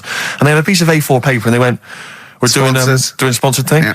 But I didn't quite catch what it was they were doing that was sponsored. I think they sort of fudged it. They went, "We're doing a sponsor." Oh yeah. And I went, right. And they went, "Do you want to sponsor us?" Boy, they picked on the wrong person. I was a bit intimidated. I don't know why I said no. I was worried maybe it was part of some kind of, hidden camera show, Yeah. And so I said, yeah, all right, I'll sponsor you. So they handed me this form, and I always thought you were supposed to have quite an official-looking form for any sponsorship thing. But this was literally a piece of A4 torn out of a notebook. It was the back of a Gareth Gates poster. Exactly. And, with some blue tack on it. Yeah, well, and I looked at it, and I didn't really absorb it, but it had things like, Mrs. Jones, Mrs. Smith, £5. Yeah. And then no one's actual address, just Finchley Road, nothing too specific. Yeah. So I wrote my name on and put down £3. 'Cause a lot of people were giving £5, but I thought, I'm not made of money, it's Christmas. I've got to buy gifts and stuff. So I Gave him a £5 and asked for change. Yeah, well, I gave him £3. I said, I'll sponsor you for £3. Best of luck. And they went, can we have the money? And I said, well, aren't you supposed to do the thing? And the woman the girl just looked at me, she just went, no. So I gave her £3. But what difference does it make? Well, I'm assuming, though, that it's not going to any charity. It's no sponsored thing at all. But then I'm not being funny. The charity that it's not going to, you wouldn't have given to it anyway. It's true enough. So all that's happened is you're £3 down. But I'm £3 down. Yeah, but if it would have gone to charity, it'd be £3 down. The fact that it hasn't gone to charity doesn't matter because you wouldn't have given it to charity. Yeah, but if it had gone to charity, Rick, I'd have felt a little bit superior, a little bit smug. That would have kept me going for another 6 months. Whereas now it's just gone to a couple of weeks off the street, who are scamming people, possibly old people, Rick, and that's who I feel sorry for. They've not got a great deal of money. That's why I'm not worried about myself. I've got a bit of cash, but back the old people. Yeah. Although you are £3 down, which probably still hurts, doesn't it? It's still stinging. That's why I just like to tell you now, get off my chest. It's Merry Christmas. Thing, yeah. Just be careful. If you're living up in North London, be careful. There's two girls that are going around. I expect, they might come to your door. But they might be genuine. No, I don't think so. No. They were common. They were very common. Do you know what I mean? Was the giveaway things like, Santa Claus had given £10, Exactly. Tony Blair had given £1? Yeah, I know what you mean. Yeah, I think you were conned, mate. Yeah. Right. Won't Get Fooled Again by The Who. Ian, I'm going to ask your expert opinion. Is that not one of the greatest rock songs of all time? Yeah, if you'd have played the proper version of it. I know, but it's 6.5 minutes, and we usually do, but we just thought, it's Christmas, people want to, but him and more Jonah Louis. Yeah, but we could have played like the full 8 minutes rather than making the show sound like strolling around your local Asda with the Christmas songs with a little bit more racism. That to me sounds like fighting talk. You want a rock challenge, Camfield. You can't handle the truth. I'm gonna rock this out the last 40 minutes. Can we put Keith Moon in the Monolith? I was going to ask you. He's my favourite drummer of all time. Will you go along with that? Yeah, absolutely. So we got Lemmy and Keith Moon. Yeah. Are we making up a kind of super rock band here? We could do. That? We could make up a super rock band. That's far too passé. Let's call it the Monolith of Rock. It sounds more stupid. Okay. So we got Lemmy and Moon. Yeah. We need 3 more. So we need two No, we more need two pillars of more rock, and the and then over- one to stand astride it, like the metal angel of death. Now, Ian, you've hung out with some of the big rock names, haven't you? Yeah. No, I'm not going anywhere with this. I'm intrigued. Tell me some of the people you've hung out with. You've hung out with Maiden, have you? I've hung out You with love Maiden. don't you? I've been flying with Bruce Dickinson. Yeah. And have you? I mean, It only took us 3 attempts to land at Gatwick a few weeks ago. but I don't know much Really? about you, Ian. Are you someone who lives the rock and roll excess lifestyle? Are you kind of drink and drugs? Is that your thing? I like to be kind of, on the edge, having a look at what's going on inside. Right. I don't quite know what that means. Well, yeah, It's the way they talk, Steve. Well, I mean, because some of those rockers, they're hard living boys. Can you keep up with them? Do you up till 4 a.m? Oh, 4 in the morning. Yeah. 4 in which Hey, morning? Daddy-o, man. We're going out about 4 in the morning. Carl reckons the gays go out late. Yeah. His favourite song is The Killing of Georgie, right? And he went, yeah, but would it have happened if he'd have been, going out a bit earlier? Yeah. Well, no, fair point. Yeah. Is that song time specific then? No, but he reckons he probably got, because he was out late. Oh, right, okay. He said there's one that works here, sometimes he doesn't go out till midnight. But Ian, I imagine you a little bit like that little boy in the film Almost Famous. When you're on tour with the rock legends, do you know what I mean? You're like, the little kid there. Maybe the doors are being closed in your face, are they? As they go berserk. Yeah, in there with the when I started, but now, I insist I They have. see you as one of theirs. Yeah, access all areas laminate. I can enter venues now with a big bottle of Jack Daniels. I don't get stopped. Yeah. And Really? But seriously, have you, without naming names, obviously, what excess have you seen? Have you witnessed anything? Or have people calmed down now? Are these rockers clean living now? Depends who you're talking about. Sure. Yeah. Is there anything going on like the days of Ozzy and Motley Crue? I haven't seen. I haven't seen any red snappers like with Jimmy Page. Do you know that story? I can't talk about it. Then let's forget about that. Yeah. Oh, is it disgusting? Yeah. Well, yeah. Is it worse than talking about bidets and Ricky's farts? Kind of. Right, okay. Yeah. Yeah. Right. Yeah, I know. You wouldn't want the instruction manual as to what happened with the red snapper, like Right. you do with the bidet. Sure. God. But don't, as I say, don't name names. Obviously, there's a sort of client, doctor confidentiality or whatever that you. Yeah, well, I saw. We know there's no one listening. Yeah. So it won't go further than the studio. I saw a member of a very big band play the Astoria recently, and they turned up at the Astoria about 15 minutes before they were going on stage, right? And someone said to them, "Is it good to be playing the Astoria?" To which he turned around and went, "Oh right, are we in London?" Really? Oh dear. And this person then It managed to wasn't play. Daniel O'Donnell, was it? I can only think of the Libertines. No, it's not a very big, huge band, is it? No. No, bigger than that. Bigger than Okay. that. Yeah. Okay. What other rock and roll excess do you want? Oh, I was told once that if you stay up for 2 days, the best thing to do is eat some yogurt. This is just like we're going to having tips now. Sure. Yeah, So if that's apparently the best thing at the end of the excess, you need some yogurt. So always keep some in the fridge. Yeah. And chopsticks are no good. Yeah, so don't, whatever you do, don't go on a bender in China, because otherwise you'll be screwed, right? No, there's no benders in China. Oh, there are. There's about 100 million. Yeah. Another tune that I enjoyed this year, Rick. I don't know what your thoughts are on it. I'm fascinated to find out. Loving it. Jay-Z and Farrell and Frontin. What do you think, Camfield? Darkness #1? Yeah, well, they cheated, didn't they? Because they went and did their signing at HMV yesterday, so they could get in like an hour of extra sales.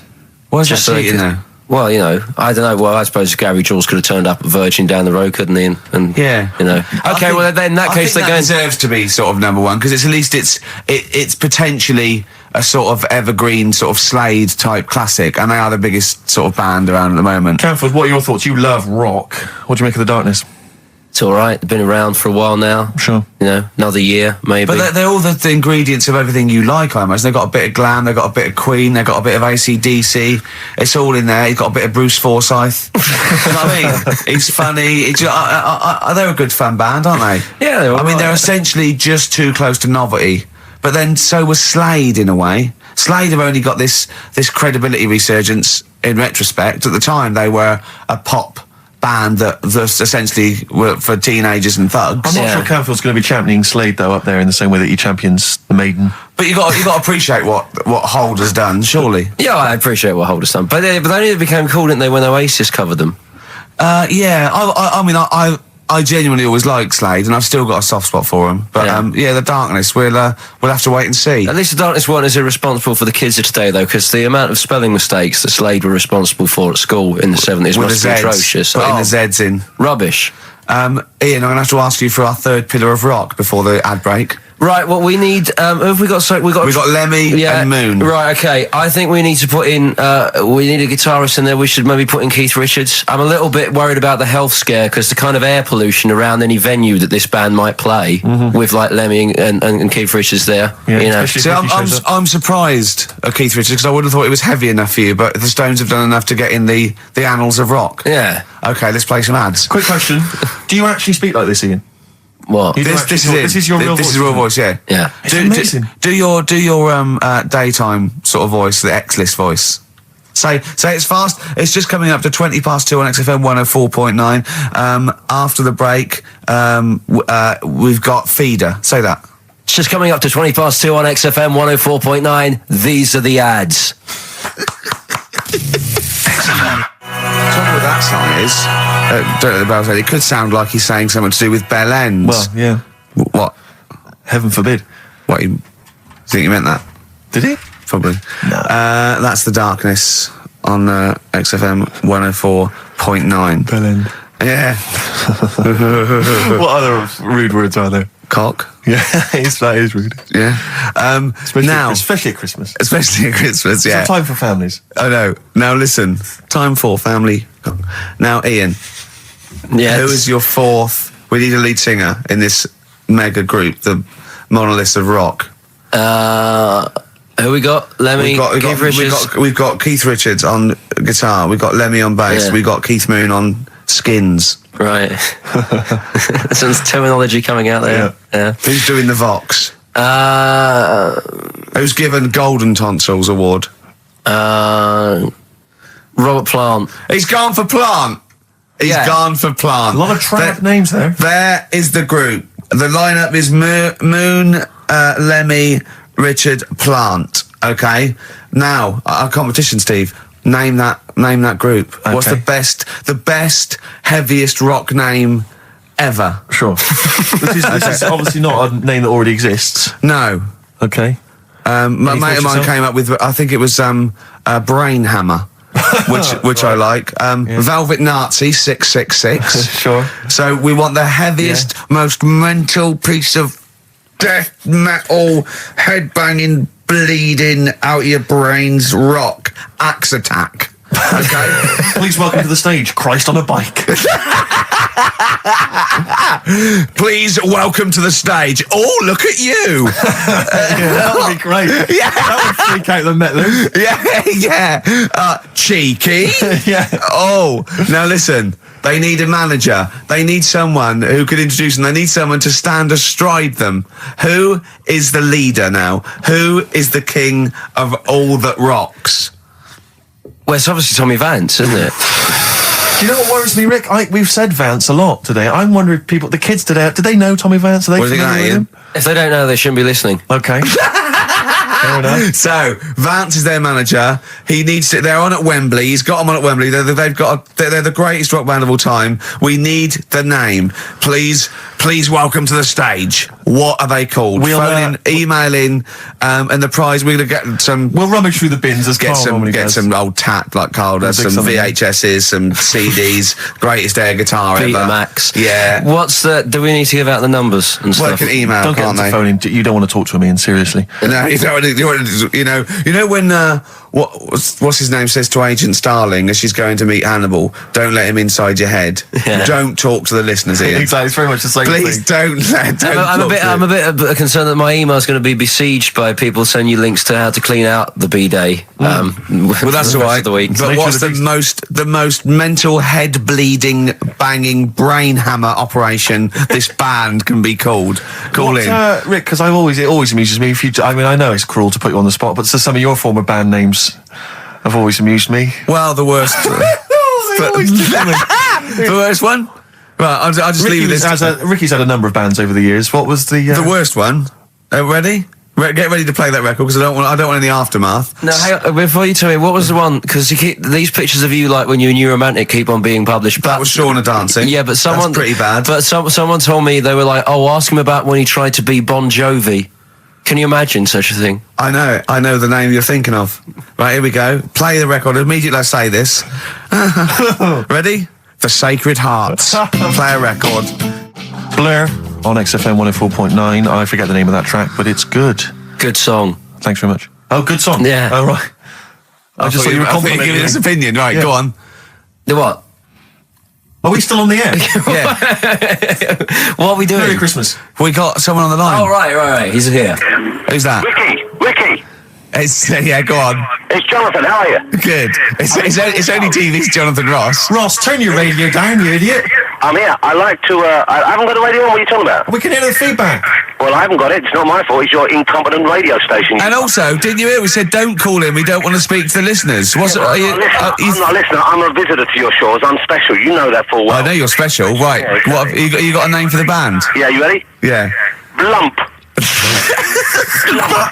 B-L-U-M-P. I tell you for what, you can't have a normal word. If it's the Monolith band of all time, if it's the you can't have a regular word. It doesn't make sense. How can you have a regular word? All these ideas you've come up with are rubbish. You need a word which only stands for that one thing. No one's heard it before. No one will use it again. Blump. I can't help but feel that that's a more appropriate name for maybe one of Ricky's bands. Yeah.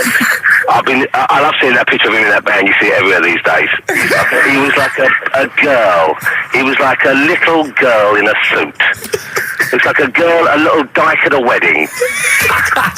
What was that? That's got to be the kettle calling the pot black, surely. Yeah, I've always got nothing but 100% heterosexual. We're not sure about. There's not anything wrong with it. I know that, but look at you. I actually had to get that in. There's not anything wrong with it. I'm Jonathan Ross. Oh dear. I was thinking the other day, right? Oh, yeah? The Comedy Awards. Yes, sir. You didn't have to say some awful things about poor celebrities, poor has-been celebrities with coke addictions and fat lips and faces that where surgery's gone wrong and everything. And when they're on the show, they're going, "Oh, you look lovely." Yeah, I'm nice to them. Well, I'm nice to them to their face, but obviously when I'm not with them, I like to let my true feelings be known. What's wrong with that? That's how everyone. Well, I'll tell you what, you can get anything off your chest you want on this show. Any celebrities you want to talk about? There's no one listening. Yeah, it's just between me and you. A lot of people listen. They listen to my show, and after they've had a few hours of good laughs, they like something bland to just cool them down afterwards. So they flip over. We know this happens. Did you mention my DVD on your radio show? You know what? I forgot to. I forgot to mention it. Christ! I meant to mention by the office, but I forgot to mention it. And then I thought afterwards, it's not like he needs the cash, is it? You know, it's not like he needs it. It's not like it is, but he's probably earned more money in a short space. You're like a lottery winner, and you've got about as much taste. You're like one of those burglars who's won the lottery. I am. I'm dressed like an Albanian window cleaner at the moment. Burglar from Reading who won the lottery, and now he's fritting it away on what? I do feel sorry for my neighbours. I've moved into a really nice place. I feel like it's the hillbillies. No, it's nice you've moved in though, because it's nice. It's given them something to sort of talk about behind your back. You've united the whole block. Right, go and play with some Japanese wind-up toys now. I'm going home to play Mario Double Dash with my son. It's going to be a good afternoon. I phoned you once after I finished my show. It's about 5 minutes past 3. Yeah. And I don't mind if you said, "How you doing?" You went, "It's brilliant." You said, this is what you said. You went, "Everyone's out. Jane's taking the kids out. I've already masturbated twice, and I'm playing with a new Japanese toy." I'm masturbating now.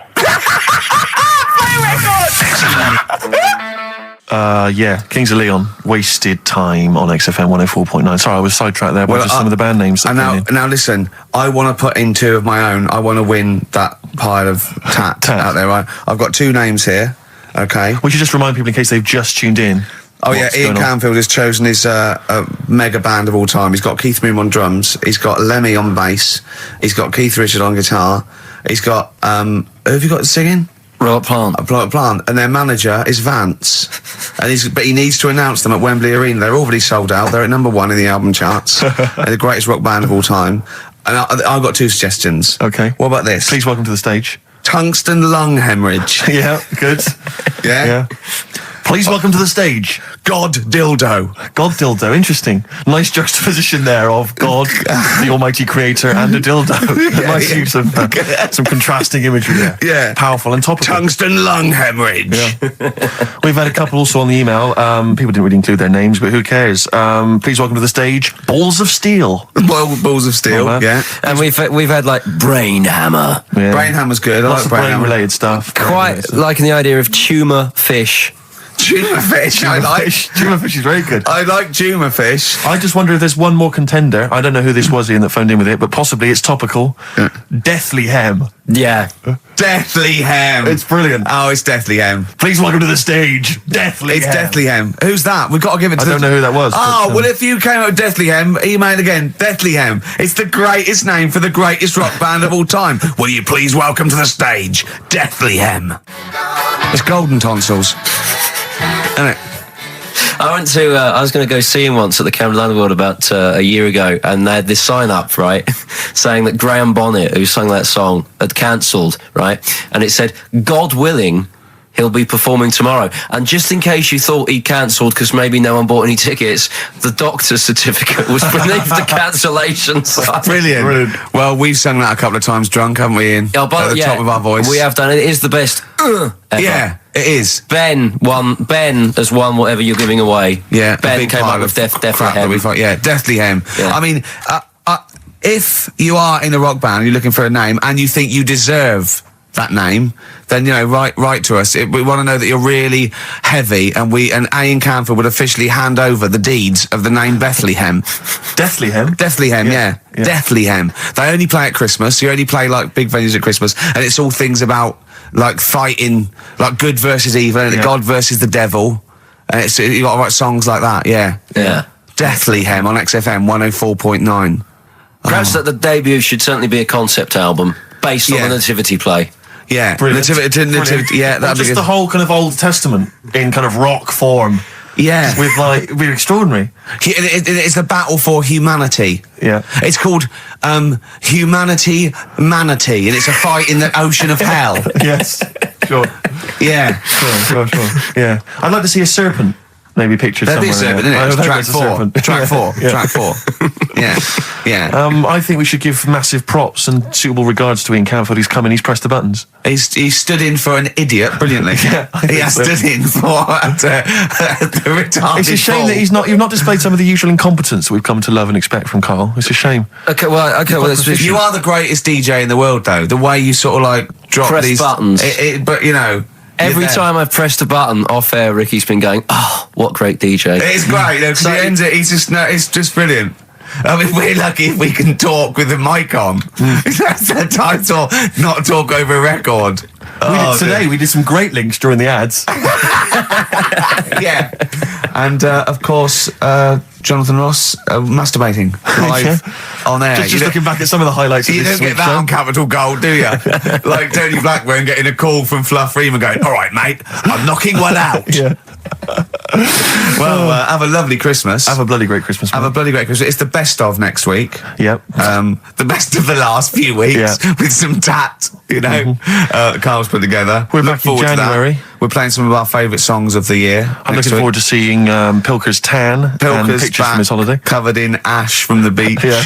And we're back on the 3rd, I believe. But Ian, do you want to introduce one? This is Ian's choice for the day. Yeah. We'll see you next week in spirit, and then we're back on the 3rd with Pilkers. Over to you, Camp. Enough of Jonah Louis. This is Paul Di'Anno, ex of Iron Maiden, doing Santa Claus is Coming to Town. Well, here we are again, XFM on a Saturday. Just gone 1 o'clock, Steve, if I'm very much mistaken. But we're not here as such. We're away again, gallivanting around. We've got to do the special sort of best of again. Okay. Which we did a few weeks ago. So this is the best of the last 3 weeks. Which I think is the best 3 weeks we've ever had. But I'd like it condensed into 2 hours. Yeah. Yeah. Some great music as well in there. Yeah, there'll be some great music interspersed with fine chat that you've already heard. Yeah. Except this bit. This bit's new. We've actually, out of the kindness of our heart, we've come in last week. Yeah. Yeah. And we've done a few clips just because we felt a bit guilty about shooting off. Yeah. and I mean, leaving. even now, having heard this link, I'm beginning to wonder if it was worth our time. Yeah. Well, should we play a classic link? Let's play. I'd love what from the last 3 weeks. After this is Feeder. All right, so here's the first bit. Yeah, you might want to try and You heard think about that. the hanging one when What's this the called? fella was. Sorry, mate. Go on. When the fella was hung. Well hung? He was hung and Ung. Sorry, what's Ung? He was hung by a rope. So isn't that no? I think it wasn't he a Chinese emperor and wasn't he Ung? Yeah. He was Ung. Some fella who'd done something. They hung him. And, They wanted him. It's not a word anymore. He was Ung. look, don't be doing that again because you said squoze wasn't a word, and then I shown you a menu today that someone sent, and it said fresh orange. Yeah. Squoze. In inverted commas, and next to it was the word colour, spelt COLOR. So presumably either the American menu, right? In which case there's loads of American words that we don't use, or it's just a badly typed piece of work. Anyway, there was a bloke that was He was hung and that. But he didn't die. Ung on that, he was definitely a Chinese. Ung on that, yeah. I remember him now, yeah. He didn't die, and they said, "Oh, just hang on a minute whilst we change the rope and that." And he stood there waiting, changed the rope. They tried to, do it again, and didn't work. It didn't work, right? So they got another rope, right? Didn't work, and then they had to let him go because it's like there's a well-known saying or something from this thing. Yeah. What do you make of the first genetically modified baby? Oh. Are you worried about this? Do you know what did they do? What? Let me see what it says here. It Well, says, isn't it just choosing the, eye colour? Well, this is the concern, isn't it? That in the future you'll be able to decide whether it's a boy or a girl, how intelligent it is, what it looks like, is it handsome, is it ugly? Obviously, no one will choose an ugly baby, and so on and so on and so on. And so it means that where will it lead? Where will it end, Carl? Are you concerned? I've thought about this a lot. What will us three look like in the future if they're being, genetically modified beautiful people? What will we be like? How will we be considered in society? True, yeah. But we've talked about this before, haven't we? About the cloning thing. Yeah. That's a bit weird. Yeah. But I don't think it matters because at the end of the day, right, you might look like some other kid, but it's the way you're brought up that will change your features and the way you are, your personality. If you lie, you get a long nose, don't you? Well, no, but listen, right, because I remember when we, I was growing up on this estate. This is going to be good. Go on. No, it's not. It's just an example of how this doesn't work. Go on. So we don't need to worry, sort of thing. Sure. Right? Okay. So I'm growing up on this estate, and there was this woman about 4 houses down, right, who's a bit rough. All right. Didn't fancy her. Oh God, no. Right, but she had a Why? baby. Well, tell me about her first. I'm interested in this woman. Why was she? It was a very. She looked like a bit of a man in a dress. I mean, I didn't grow up in a posh house or anything. I'm not saying that if you live in a bit of a rough house, you're a bad person. What does she look like? But anyone can Tattoos? clean up. Look like Tony Green with a fag on. They didn't clean up much, right? Oh. Which, even if you've not got a lot of money, you can still try and make Get the some place look jiff. nice. Yeah. Right? But she didn't, and a kid used to take a horse into the house. Sorry. Whoa, Neddy. What do you mean a kid used to take a horse into the house? Where did they get a horse? Must have nicked it from somewhere. Must have done. You seen a horse in it? No. What, is that from outside the saloon round the corner? Yeah, was it just tied up with a bit of leather? Right? And, Oh, that's great. Did Big Jake come looking for it? I'd been out. Oh. Sorry, let me get this. This was before the lynching stopped or after. Where did he get a horse from? What do you mean he must have nicked it? His mum said, where'd you get that from? I bought it. All right then, but keep it out of the kitchen. I don't want you going cattling rustling. Where did he get a horse from, Carl? And how long did he have it for? Was he leading it or riding it? Mum, open the door, I can't stop. I can't stop it. Open the patio door as well. Looks like we got us a runaway. What do you mean? I don't know, but the thing is, they couldn't afford to buy one because they're not cheap. So I'm just guessing. Maybe that's wrong of me. But I think... He had a horse? Yeah, right. So That's why the family didn't have any money. They'd spend it on the horse. No, I don't think, that's what I'm saying. I don't think they would have bought it. So anyway... Yeah, it's wise to whisper, Carl, in case they're listening. Yeah. And They could be in the room next door. It's not buying it, it's keeping it as well. So I was like in the car with my dad coming into the avenue, and you used to have to drive down it to turn round and sort of go back to our house. You had the traditional method of transport. Yeah. And the horse was in the lounge. Reading a paper. Just like walking around. And when I was doing, I tried to earn myself some money once by flogging little flowers in plastic cups. What? This is genius. It just keeps coming. What do you mean you're trying to flog little flowers? What do you mean? Wait.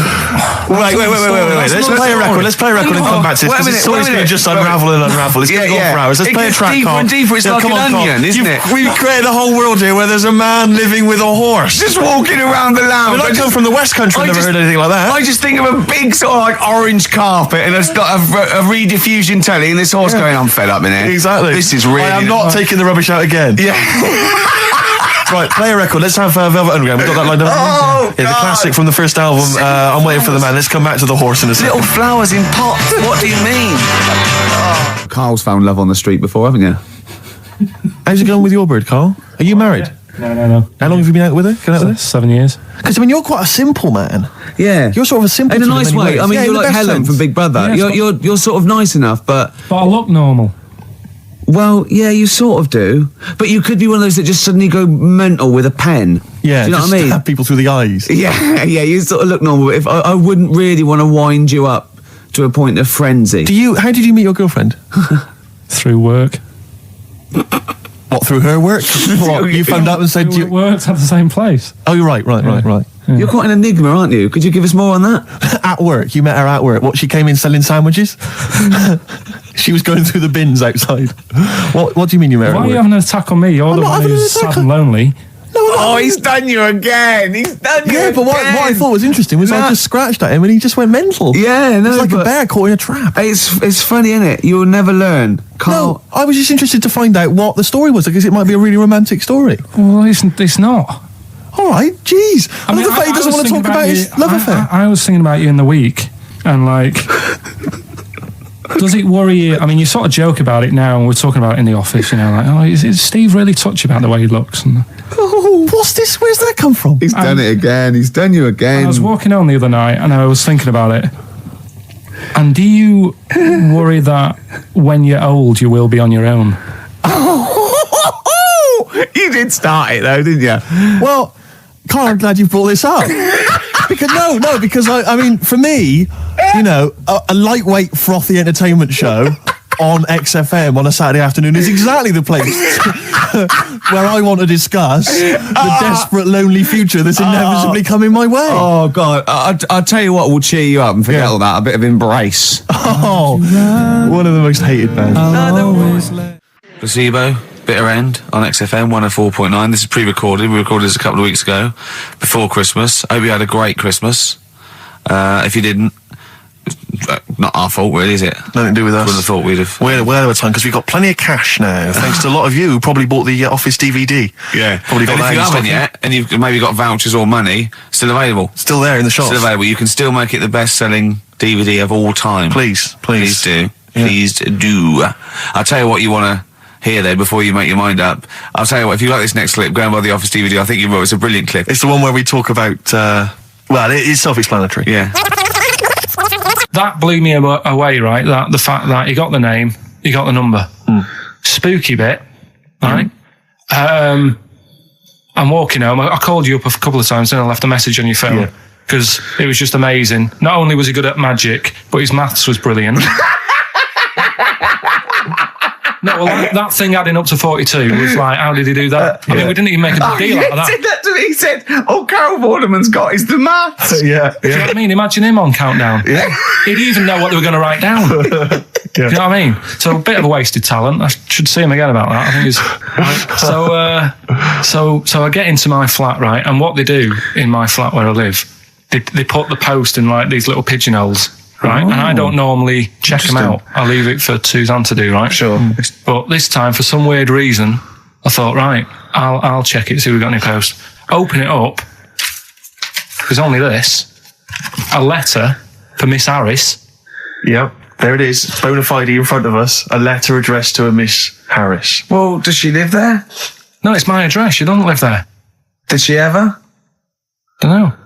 It doesn't matter. It's weird, isn't it?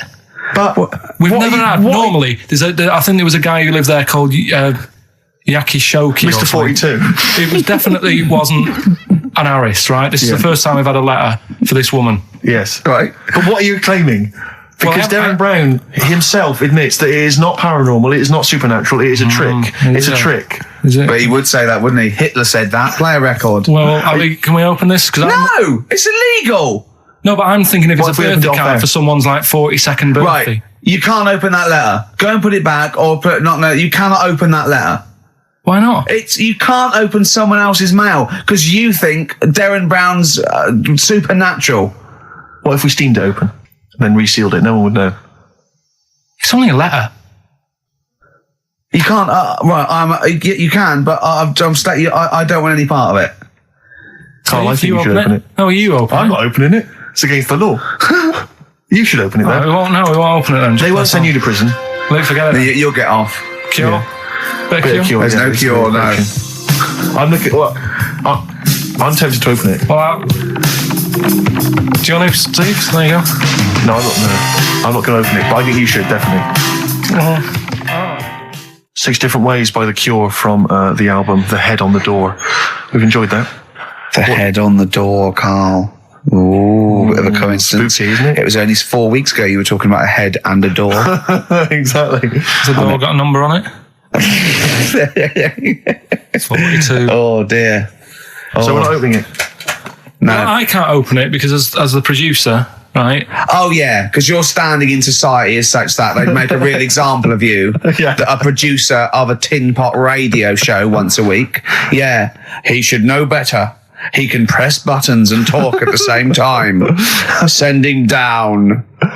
But they wouldn't try you in an adult court. You would Carl. get They away. wouldn't be You would allowed. get away with it. Just they hear you speaking for a little while, and the judge would end up squeezing your head and letting you off. It'd be like those people who train monkeys to break in. Do you remember down in South London? We talked about it in the past, and they were going around robbing stuff, and they trained them to do it. Yeah, think so they I did think some time I don't think those monkeys would have got in trouble. It would have been the keepers. So, I think XFM would probably take the rap. Will you open it?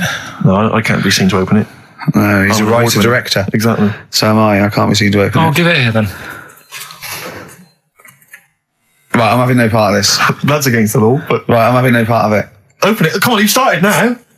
Right. The thing is, right, if it's important, we can say maybe she's listening. But do you need the stress? What it could be anything. What are you going to say? We're going to say, oh, and if you are listening, Mrs. Harris, you have got gonorrhea. Call the clinic.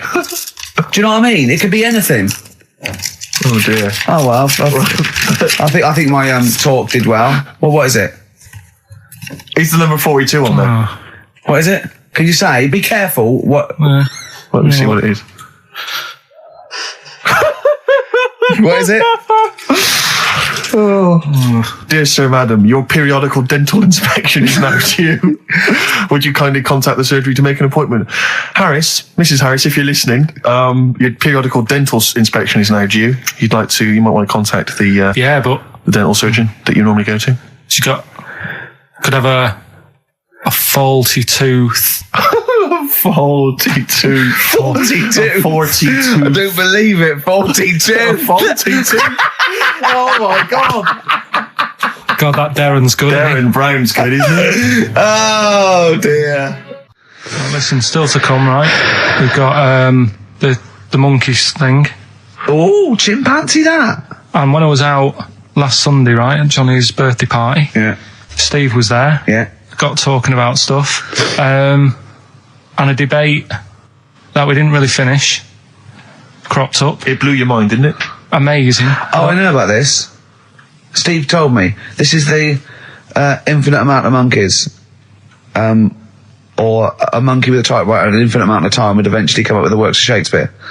Yeah. There was no debate. It's a philosophical, mathematical problem. There's no debate. It's true. It wouldn't happen. No, listen, Carl, listen. Infinity sorts it all out for you, right? An infinite amount of monkeys at a typewriter, right? They do everything. They type everything.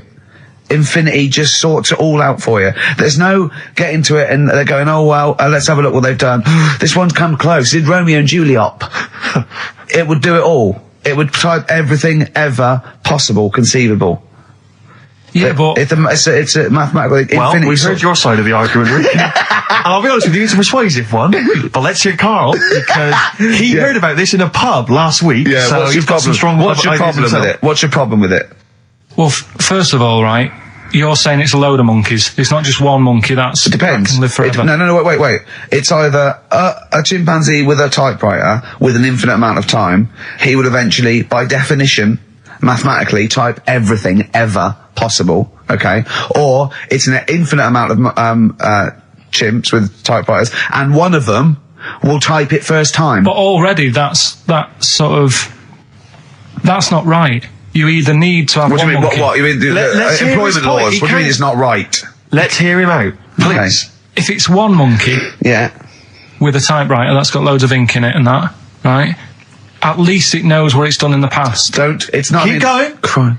If you've got a load of monkeys, it's like if you have too many. What's that saying about too many chefs? Too many chimps spoil the soup.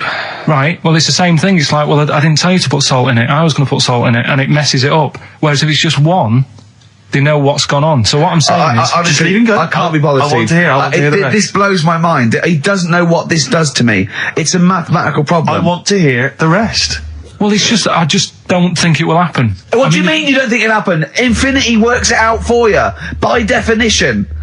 Well, what's stopping them typing the same thing again? They would. In fact, the problem should be if you had an infinite amount of time that it would type. It works for Shakespeare an infinite amount of times and everything else an infinite amount of times. But that's not as. But not Shakespeare. Oh, shut up, you idiot! Rick, do you know what he said to me? I said to him, I explained it to him. I said, God. you've got an infinite number of monkeys, infinite number of typewriters. They will type the complete works of Shakespeare. He said, have they read Shakespeare? You're an idiot! Play a I record. said, no, I'm not having this they're not doing conversation. it from I'm not memory. having it because it really, really winds me up. But you're saying they'll do it with no spelling errors. Well, they do it an infinite amount of times.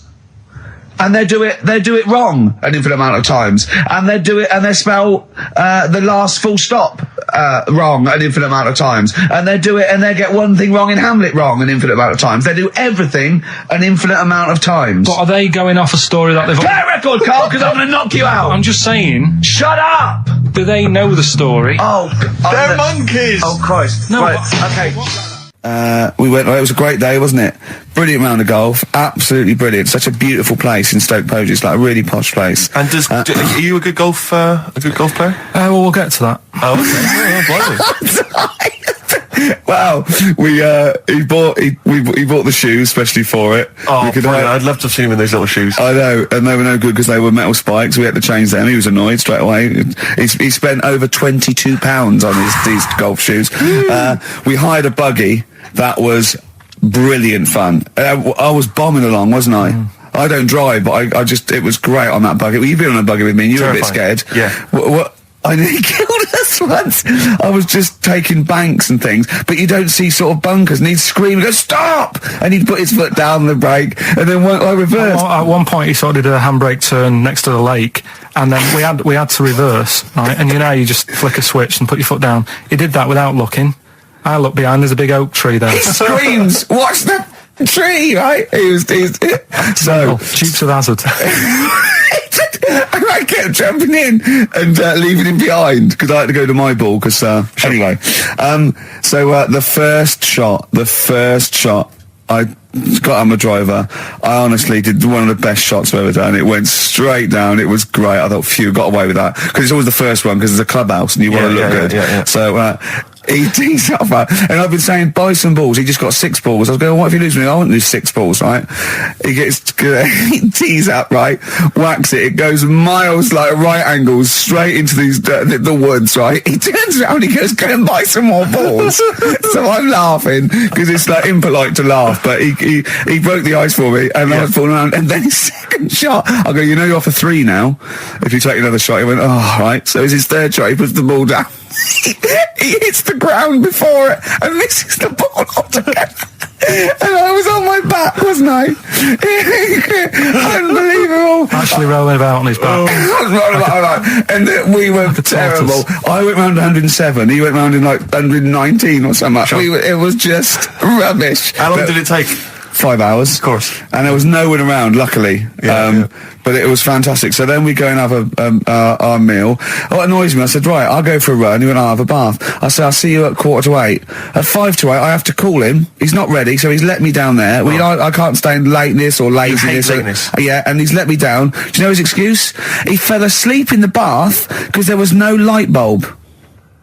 There's no light bulb in the bathroom. So instantly he fell asleep, and he was late. No, do you know what I mean though, Steve? If you're sort of like nice and warm and what have you, I was tired anyway. I've been stressed out for 4.5 hours, right? My life flashed in front of me a few times in that buggy. So it's all sort of wears you down a bit. I thought, right, I've got a headache. You're going for your run. I'm gonna have a bath. I walk in, put the light on. For some reason, it didn't come on, but I thought it's all right. I'll just. Doesn't matter. You can have a bath in the It's summer, so it's light anyway. Well, there's no windows in the bathroom, so... So you were in the darkness? So I'm in the darkness. I nod off because I'm shattered. He calls up, hassling me. So I said, well, it doesn't normally take that long for me because, I haven't got, like, long hair. I've got a dryer and I can sort of one wipe. Yeah, he's already 10 minutes late, though, when I called. Well, 10 minutes. 10 minutes. This is late, next. Doesn't matter. Dinner wasn't until 7:15, so we had, like, another 20 minutes anyway, so it doesn't really matter. Yeah, but we said 7:45. So he's calling up, hurry up. So I said, yeah, all right. So I get out and dry and like my tackle and what have you. Calls back again 30 seconds later. No, I don't. I don't like that. You're not going to do that, no. Give it a wipe. 30 seconds later, come on. So I end up going downstairs to the meal area, naked, with a wet shirt on and wet socks. I've got headache as it is. Meant to be a relaxing weekend. But anyway, so we have our meal, which is really nice. And then we're sitting in the bar. I'm having a cigar by the fire. Yeah. Like, we're having a rather nice Pinot Grigio. Yeah. He's there going, I've got an headache. Is this 1955 that you live in? I know. Yeah. It's so right. We are knackered because he's not used to work. I've seen him moaning, falling asleep. He's not used to it at all. And you've been on your feet for over half an hour. Yeah, right. So we didn't even walk around the golf course. We had a buggy. Yeah. Wasn't even exercise. That was Bowie and Waterloo Sunset. Love that. Love the original. Love Bowie. Bowie was my gig of the year. These are my singles of the year. These are our clips of the year. I'm Ricky Gervais with me, Stephen Merchant. We're just picking some lovely little bits and pieces. Do you remember when we talked about this? What was that one you told me about with the porn? That was a good one. Oh, this was fantastic, right? Right. There was this. Sorry, can I just check now? We're just remembering classic episodes of the Tales. No, this is important. Well, I saw one, right? I saw one on Tales and Inspect, right? And it was these two gents. What they used to do, they look down the obituaries and they'd blackmail the wife or the son of a dead eminent person, like might be a priest or a doctor, something like that, and they'd go and they'd say, he bought some erotic stuff from us before he died, and he owes 100 guineas and all this sort of stuff, and they'd pay up because it'd be so embarrassing. They just didn't want them, so they'd just pay him, right? And this one bloke said, who are these people? I'll meet with them. And he goes round there, and they go, your father, he goes, my father could not have bought any erotic material from you. They did it, he goes, he couldn't have, he's blind. Right, and that was the twist. And Carl went, so it was magazines, not videos then. Yeah. Now think about it, Steve. Is that so stupid? Well, presumably it was set in olden times because people, professional pornographers don't tend to call it, erotic material. Yeah. They tend to call it, juicy jugs or whatever. But more than that, I don't understand how a video is going to be any use to a blind person either. I know that you can hear the sound, Carl. I hear him nodding like he's caught me out. Yeah, what sound will you hear? Do. Your meter needs looking at? Yes. Cut. What's then? What's that? Then it's just noises, isn't occasional groans. Yeah. Right. You could listen through the wall at your neighbours.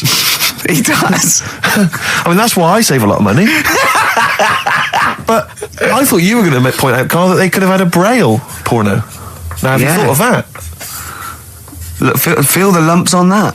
Exactly. Think about it, Carl. Think about it. You're excited now. Yeah. Your girlfriend's away, Carl. Yeah, but she's great as only under the cupboard. No, she's a good-looking lady. Yeah. 3 holidays Carl's had last year. Yeah. I'd love to have 3 holidays. You've got to start putting the work in there. 2 holidays then. You had 3 holidays. You went away with Suzanne and her parents. Yeah, well, that doesn't count. It does count. If you book 2 weeks off the firm, you go away and you go, how was your holiday? Go, well, it didn't really count. It wasn't a really good holiday. Can I have them days back, please? My New Year's resolution is to be nicer to you, but Well done, you've already broken that. No, but talk sense. Talk sense. You've had 3 holidays this year. And I'm just saying, you're in your 30s now, and 30s is when you should be really putting the work in. That's true enough. To reap the benefits in your 40s, 50s, 60s, 70s, 80s, 90s, and 100. Carl, what's your New Year resolution? What about think before you speak? It's worth. I mean, See, I'm allowed to laugh. I'm allowed to laugh at things other people say, Carl. That one, that is a good suggestion. How was your holiday, Carl? It was all right. Right, brilliant. But that I don't see on the ratio of good to bad in Carl's mind. That might be amazing because we never It might be hear him amazing, sing the mightn't praises it? of anything. I'll tell you what. Can we have a cracking little tune and then come back and hear about Carl's holiday? I'd love to do that. Let's keep it tight. Love to Tear Us Apart by Joy Division. Now I can't put my finger on it, but that doesn't sound like the original, and it's off a compilation. It sounded a bit fast. I think the vocal was slightly different. If anyone can, put me out of misery, I think it might be in a session of the time or something. Carl, is it a New Year resolution for you? Another one. Maybe when we ask you to get a song, get the original single version. I could be and wrong, not some but obscure session. Yeah, it does seem different, doesn't it? Very odd. Yeah. Yeah. Maybe we just remember it wrongly. But anyway, that's XFM for you. 104.9, I'm Ricky Gervais with me, Steve Merchant. Karl Pilkington. Carl, you went to Lanzarote. Yeah. People said don't go to Lanzarote. They told you it was Lanzarote. They told you, were they right or wrong? You were right, yeah. Really? Yeah, it's a bit ropey, yeah. Is it? Why? Just, out there. If it wasn't for the volcano they had, it'd been knackered. That's their big draw, is it? That's it, basically. That's all they've got going for them. When you landed, was it really hot? Were you quite excited? You were thinking this is okay? It was warm. It's we can't complain about the weather. The weather was all right. Sure. You know what I mean? That's what I went for. But it'd be nice if there just was something else. Yeah. What did you do all day then? Did you read your ritual book? No, I didn't read that. I read that book. Do you know the book that I bought and all the chapters were messed up? Oh, yeah. I bought a better version of that. All right. And I read that. Excellent. And then, Did it make more sense in order? yeah, a lot easier to follow. Yeah.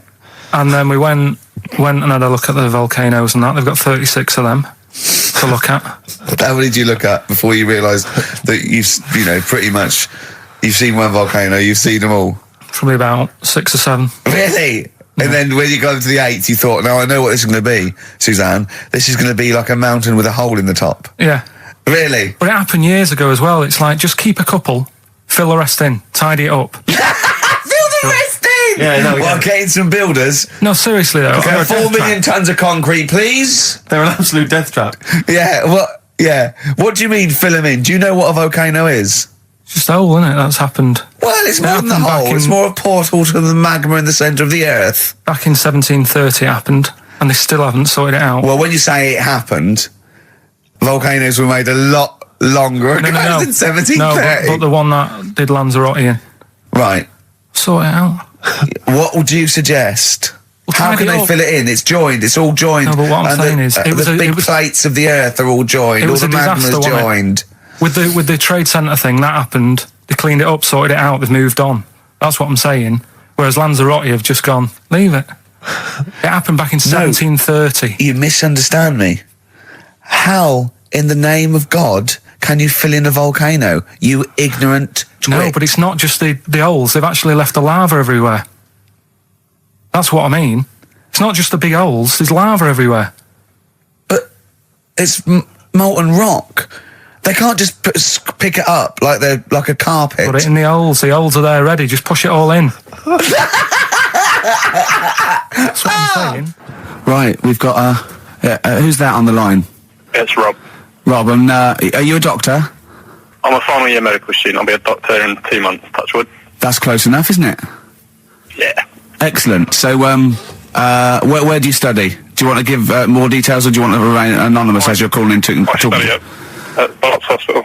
All right, great. So, why do GPs sometimes put their finger up a man's anus? to see what's there. If you've got hemorrhoids, if you've got an enlarged prostate, it's either that or they stick up a big tube and have a look up with a light. What? And it's easier to do that.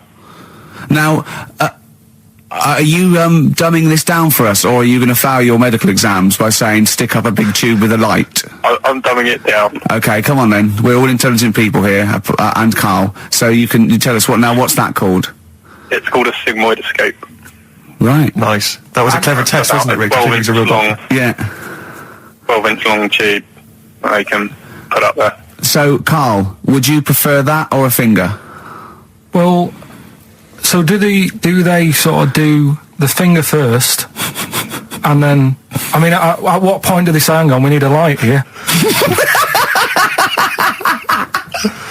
I mean... It's normally if there's something wrong.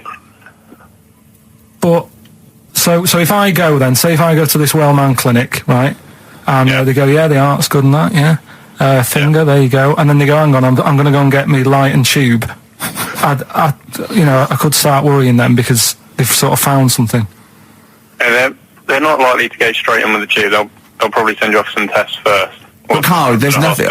But you go to these places to put your mind at rest and to know where you are with your health. I mean, it's not that you go along. That's what most people worry about. They think that because I'll go along and they'll find something. Well, one, that's illogical. It doesn't heighten the fact they'll find something because you go along. And two, if they do find something, it's a good job you went along. I mean, I'm a hypocrite because I don't go to the doctor, but I've had that Karl, done. You should be concerned if when they shine the little light in your ear, it comes out the other side of your ear. No, the other ear comes right out the other side. That's when you should be worried. But Rob, right, you said then, if they find something, they send me off for some tests. Why can't I just have the test without that and cut out the middleman? Do you know what I mean? Because you're wasting lots of money. There's hundreds of tests they could do, and they could do every test, and they could all come back with nothing, or they could do the finger up there and send you for the 3 tests you need to find out what's wrong with you. But in this day and age, with all the technology and that, and like brainy doctors and all that, the only way to find out is sticking a finger up there. What are you worried about, Karl? Is it fundamentally that this doctor who's has done 6 years medical training, is it embarrassing to have a man's finger up your ass? I just don't understand how you can get round to that without... But what don't you like? Is it fundamentally you don't like anything up your ass, or is it the fact that it's a man's finger up there? I don't like going to the doctors. It makes me nervous, because I think if anyone searches you long enough, they're going to find a fault with you, right? And especially if they're going that far into you. They're going to find something. And probably not. Well, you never... I just don't... I don't know how to get round to that sort of... that point where you get a... What do you talk to the doctor about? And he's like, all right, nice day. Strap your trousers. He goes, he says, I'm gonna just, Most people just shut up and let you do it, and then breathe a sigh of relief when you say there's nothing there. Yeah. But is that at the end of the test, or is that the first thing he does? It's the last thing. So that trousers up out the door. Because he knows it ends conversation. He knows it's a bit of a faux pas. The doctor says, "Oh, I better not kick off with the finger up the arse." What I do is I'll start on with the the head, and then we're then go. Oh, one final thing, Mr. Pilkington. So Rob, he drops his keys and he goes, "Pick them up." And as you bend over, will you be doing this, Rob? Is this what you're like open to do? You do all these. I'll have to do it at some point. All doctors do it at some point, no matter what they specialise in. So the first one, is he another doctor there to sort of make sure you're doing it right? Not dentists. No, but do you know? Dentists aren't doctors anyway. But do you know what I mean? Like, normally it's like a co-pilot will have someone with them for the first one. So when you put your first finger in, will someone be there going, right, you just want to move to the left of it? I've already done it. Have you? Yeah. So that's the thing with a student, you're learning. So you get people teaching and you learn on these things. Can I just point out, Rob, I think I'm right in assuming that you have a glove on. Yep. And there's lubrication. Yep. And it doesn't hurt. No. There you go. What are you worried about, Karl? Who's this person who everyone's testing on in your class? It's not one person. One person. There's like, when a patient comes in and they've got a problem, your boss, the consultant, he does his finger up, and if he finds something, he goes to the patient, is it alright if the student has a feel as well? Then the student puts on a glove, puts the leave on the glove, and sticks his finger up and sees what he comes out with. Rob, I wish you could see Karl's face I mean, his face when you said, and he says, can this fella have a go as well? He looked horrified. That he thought it was a free-for-all, like there's a queue of people trying on gloves and going, let's have a go. That looks good up there. What have you found? No, I mean, how come you had to sort of... Is it not something you could test on yourself rather than waiting for other people to come in? Because then, you know... It's an awkward position to get to, really, isn't it? Well, but you can have a good rummage then without feeling too awkward, but to sort of have a go on your first patient when you don't really know what you're looking for anyway. Do you know what I mean? Never really thought about it. Because you don't... If you've never done it before... You pop your finger in there, and you've got to sort of look. You've got to have an expression on your face, like you know what you're finding. Well, they can't see what you look. They can't see your face. There. You got the big boss consultant man going. Now move your finger there, and you'll probably feel this. But he's just done it. He knows what's there. Well, what? Oh, so he's already had a go. He's had a feel, and he's going right. If you feel to the right, that's the conglomerate or whatever. The conglomerate, yeah. Its conglomerate is in perfect working order. I'm still. Thank you, Rob. I'm sorry you had to go through this. Karl is probably the worst patient you'll ever encounter in your medical career. Good luck with your finals, and thanks very much. And do you know any female doctors who do this? Or? Thank you. XFM 104.9. Thank you. 104.9. I'm Ricky Gervais. With me, Stephen Merchant. It's the best of. You've been voting in all week, sending your emails. So here's the clips that you wanted. Right. Okay. Right. The results of Rockbusters. We ain't got a winner for the first time. Yes, we have. We've got loads. We've got loads of winners. No, we haven't. We've done this feature for 3 weeks. This is the first time I've managed to sort of. Well, let's go through them then. What have they got wrong? The first one. The first one. What was the first one? Well, hang on. Let's do them in reverse order first. So what's the last one? The last one. The clue was that bloke does sport on the telly and he's got a little kid. What's that? That's Destiny's Child. Des, who does ITV Sport, has got a tiny child, right? No, that's fine. They got that. Okay, Destiny's Child. What's the middle one? Right, the middle one. Right. Child. The second one was he doesn't like women. Yeah, he's got a couple of kids. That's a bit weird. Yeah. Right. That was PD. That was Puff Daddy. That is offensive. Go on. But it's not Puff Daddy.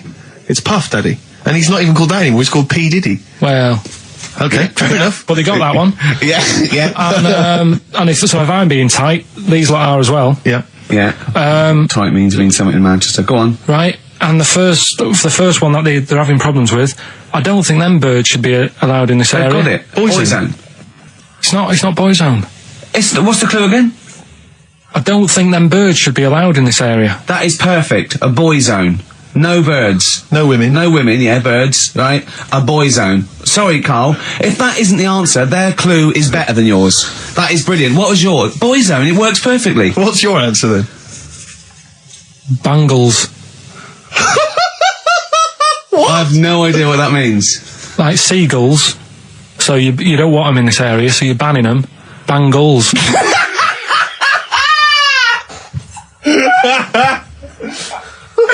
Oh! Well, give it to Boyzone, because Boyzone's better. Don't use birds being allowed in this area, it's a Boyzone. I think we should have a rollover. Karl beat them. Karl beat them. You have to use his logic, surely. But theirs works. You can't do what am I thinking. No, that's not what I'm thinking. It perfectly. It works perfectly. I think you've got to give it to the ones that got the Boyzone. Well, how about, right, because they didn't actually get into my head. Heaven forbid. How about we just keep back the David Attenborough, and they can have, I'll chuck in the Hellraiser, right? Okay. And Blondie album and the Madness one. Yeah, okay, pick a winner at random. Pick a winner, Steve. I'm going to give it to Paul Sloman, who got those answers, and he also says, P.S. Karl, you're a moron. So, I'm giving that to Paul, and good luck to him. Right, well, he's got a crazy night tonight. If we can rush these over to him, he's got a cracking Saturday night. Well, if I'm a moron, I might get your address wrong when I send them to you. Ooh. Coming right back at you, Paul. Yes. Karl, you're making noises while I'm talking. Yeah, but you do this all the time trying to wind me up.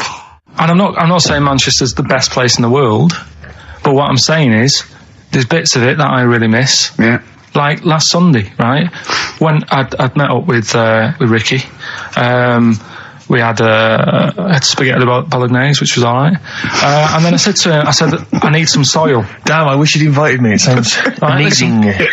So I need some soil. What do you think? You need some what? Soil? Soil, yeah. I need to repot a plant, right? Yeah. So, you need to repot a plant? Yeah. Fair enough. So, I'm like, where you can't see these shops in London. Do you know what I mean? There's nothing around. I took him straight to one in my street. Yeah, but near your street, and that's probably the only one in London. Well, you say that, Carl. No, it does annoy me. Round my way, it's like, you know... You can't move for soil shops. You can't. There's earth. You can just pick up handfuls walking down the street. Yeah, incredible. People just lean over into someone's front garden. No, you can take the plants as well. No, what I'm saying is, Go on. Manchester, there's loads of decent hardware shops. Yeah. Here, you know, if you want a panini and a latte or whatever, you can't move from. But for soil, I had to go virtually how many miles away from me to carry that soil home and stuff. Yeah. It's not good. I mean, London's all right, but if cities were sort of marked... It's neglecting the peat market, really. Well, isn't there's barely any mulch available in central London. I'm sick and tired of not getting a good, decent compost of a Sunday. Indeed. So, you know, I'm thinking of moving to the north, where there is loads of soil and gravel. Indeed. And animal shite. whatever. Yeah. So you were going to say, if you were marking cities out of 10, what would you give London? Well, if you were marking them on, like, you know, on what they have. Right. As opposed to what? Well, as opposed to... How you spell it. Say, like, I think the greatest city in the world is Rome. Right, it's pretty amazing. Yeah. Have you been? What? Yeah. Why do you think that, though? Just because, like, you turn a corner and there's something there that's really old. Right. Like, you're going down Normal Street. go and stay in a Derby and Joan club. Yeah. No, but it's like you're going down the road and then you turn a corner and like the Colosseum's in the middle of a busy road. It's like, what's that doing there? Yeah. And just when you think there's no more, you turn another corner. It's almost as if that was there first. Yeah. Well, yeah. But do you know what I mean? London. Yeah. What have we got? You know, Trafalgar Square's world known. And you go there, what's there? Yeah. Do you know what I mean? So there's a lot of space there. Get one big B&Q. In Trafalgar Square. To cater for the whole of people who live sort of central Londonish. Yeah. And then I'd be happy, but what I'm saying with is... Nelson just popping up through the middle? Because you can still see it, couldn't you? Yeah.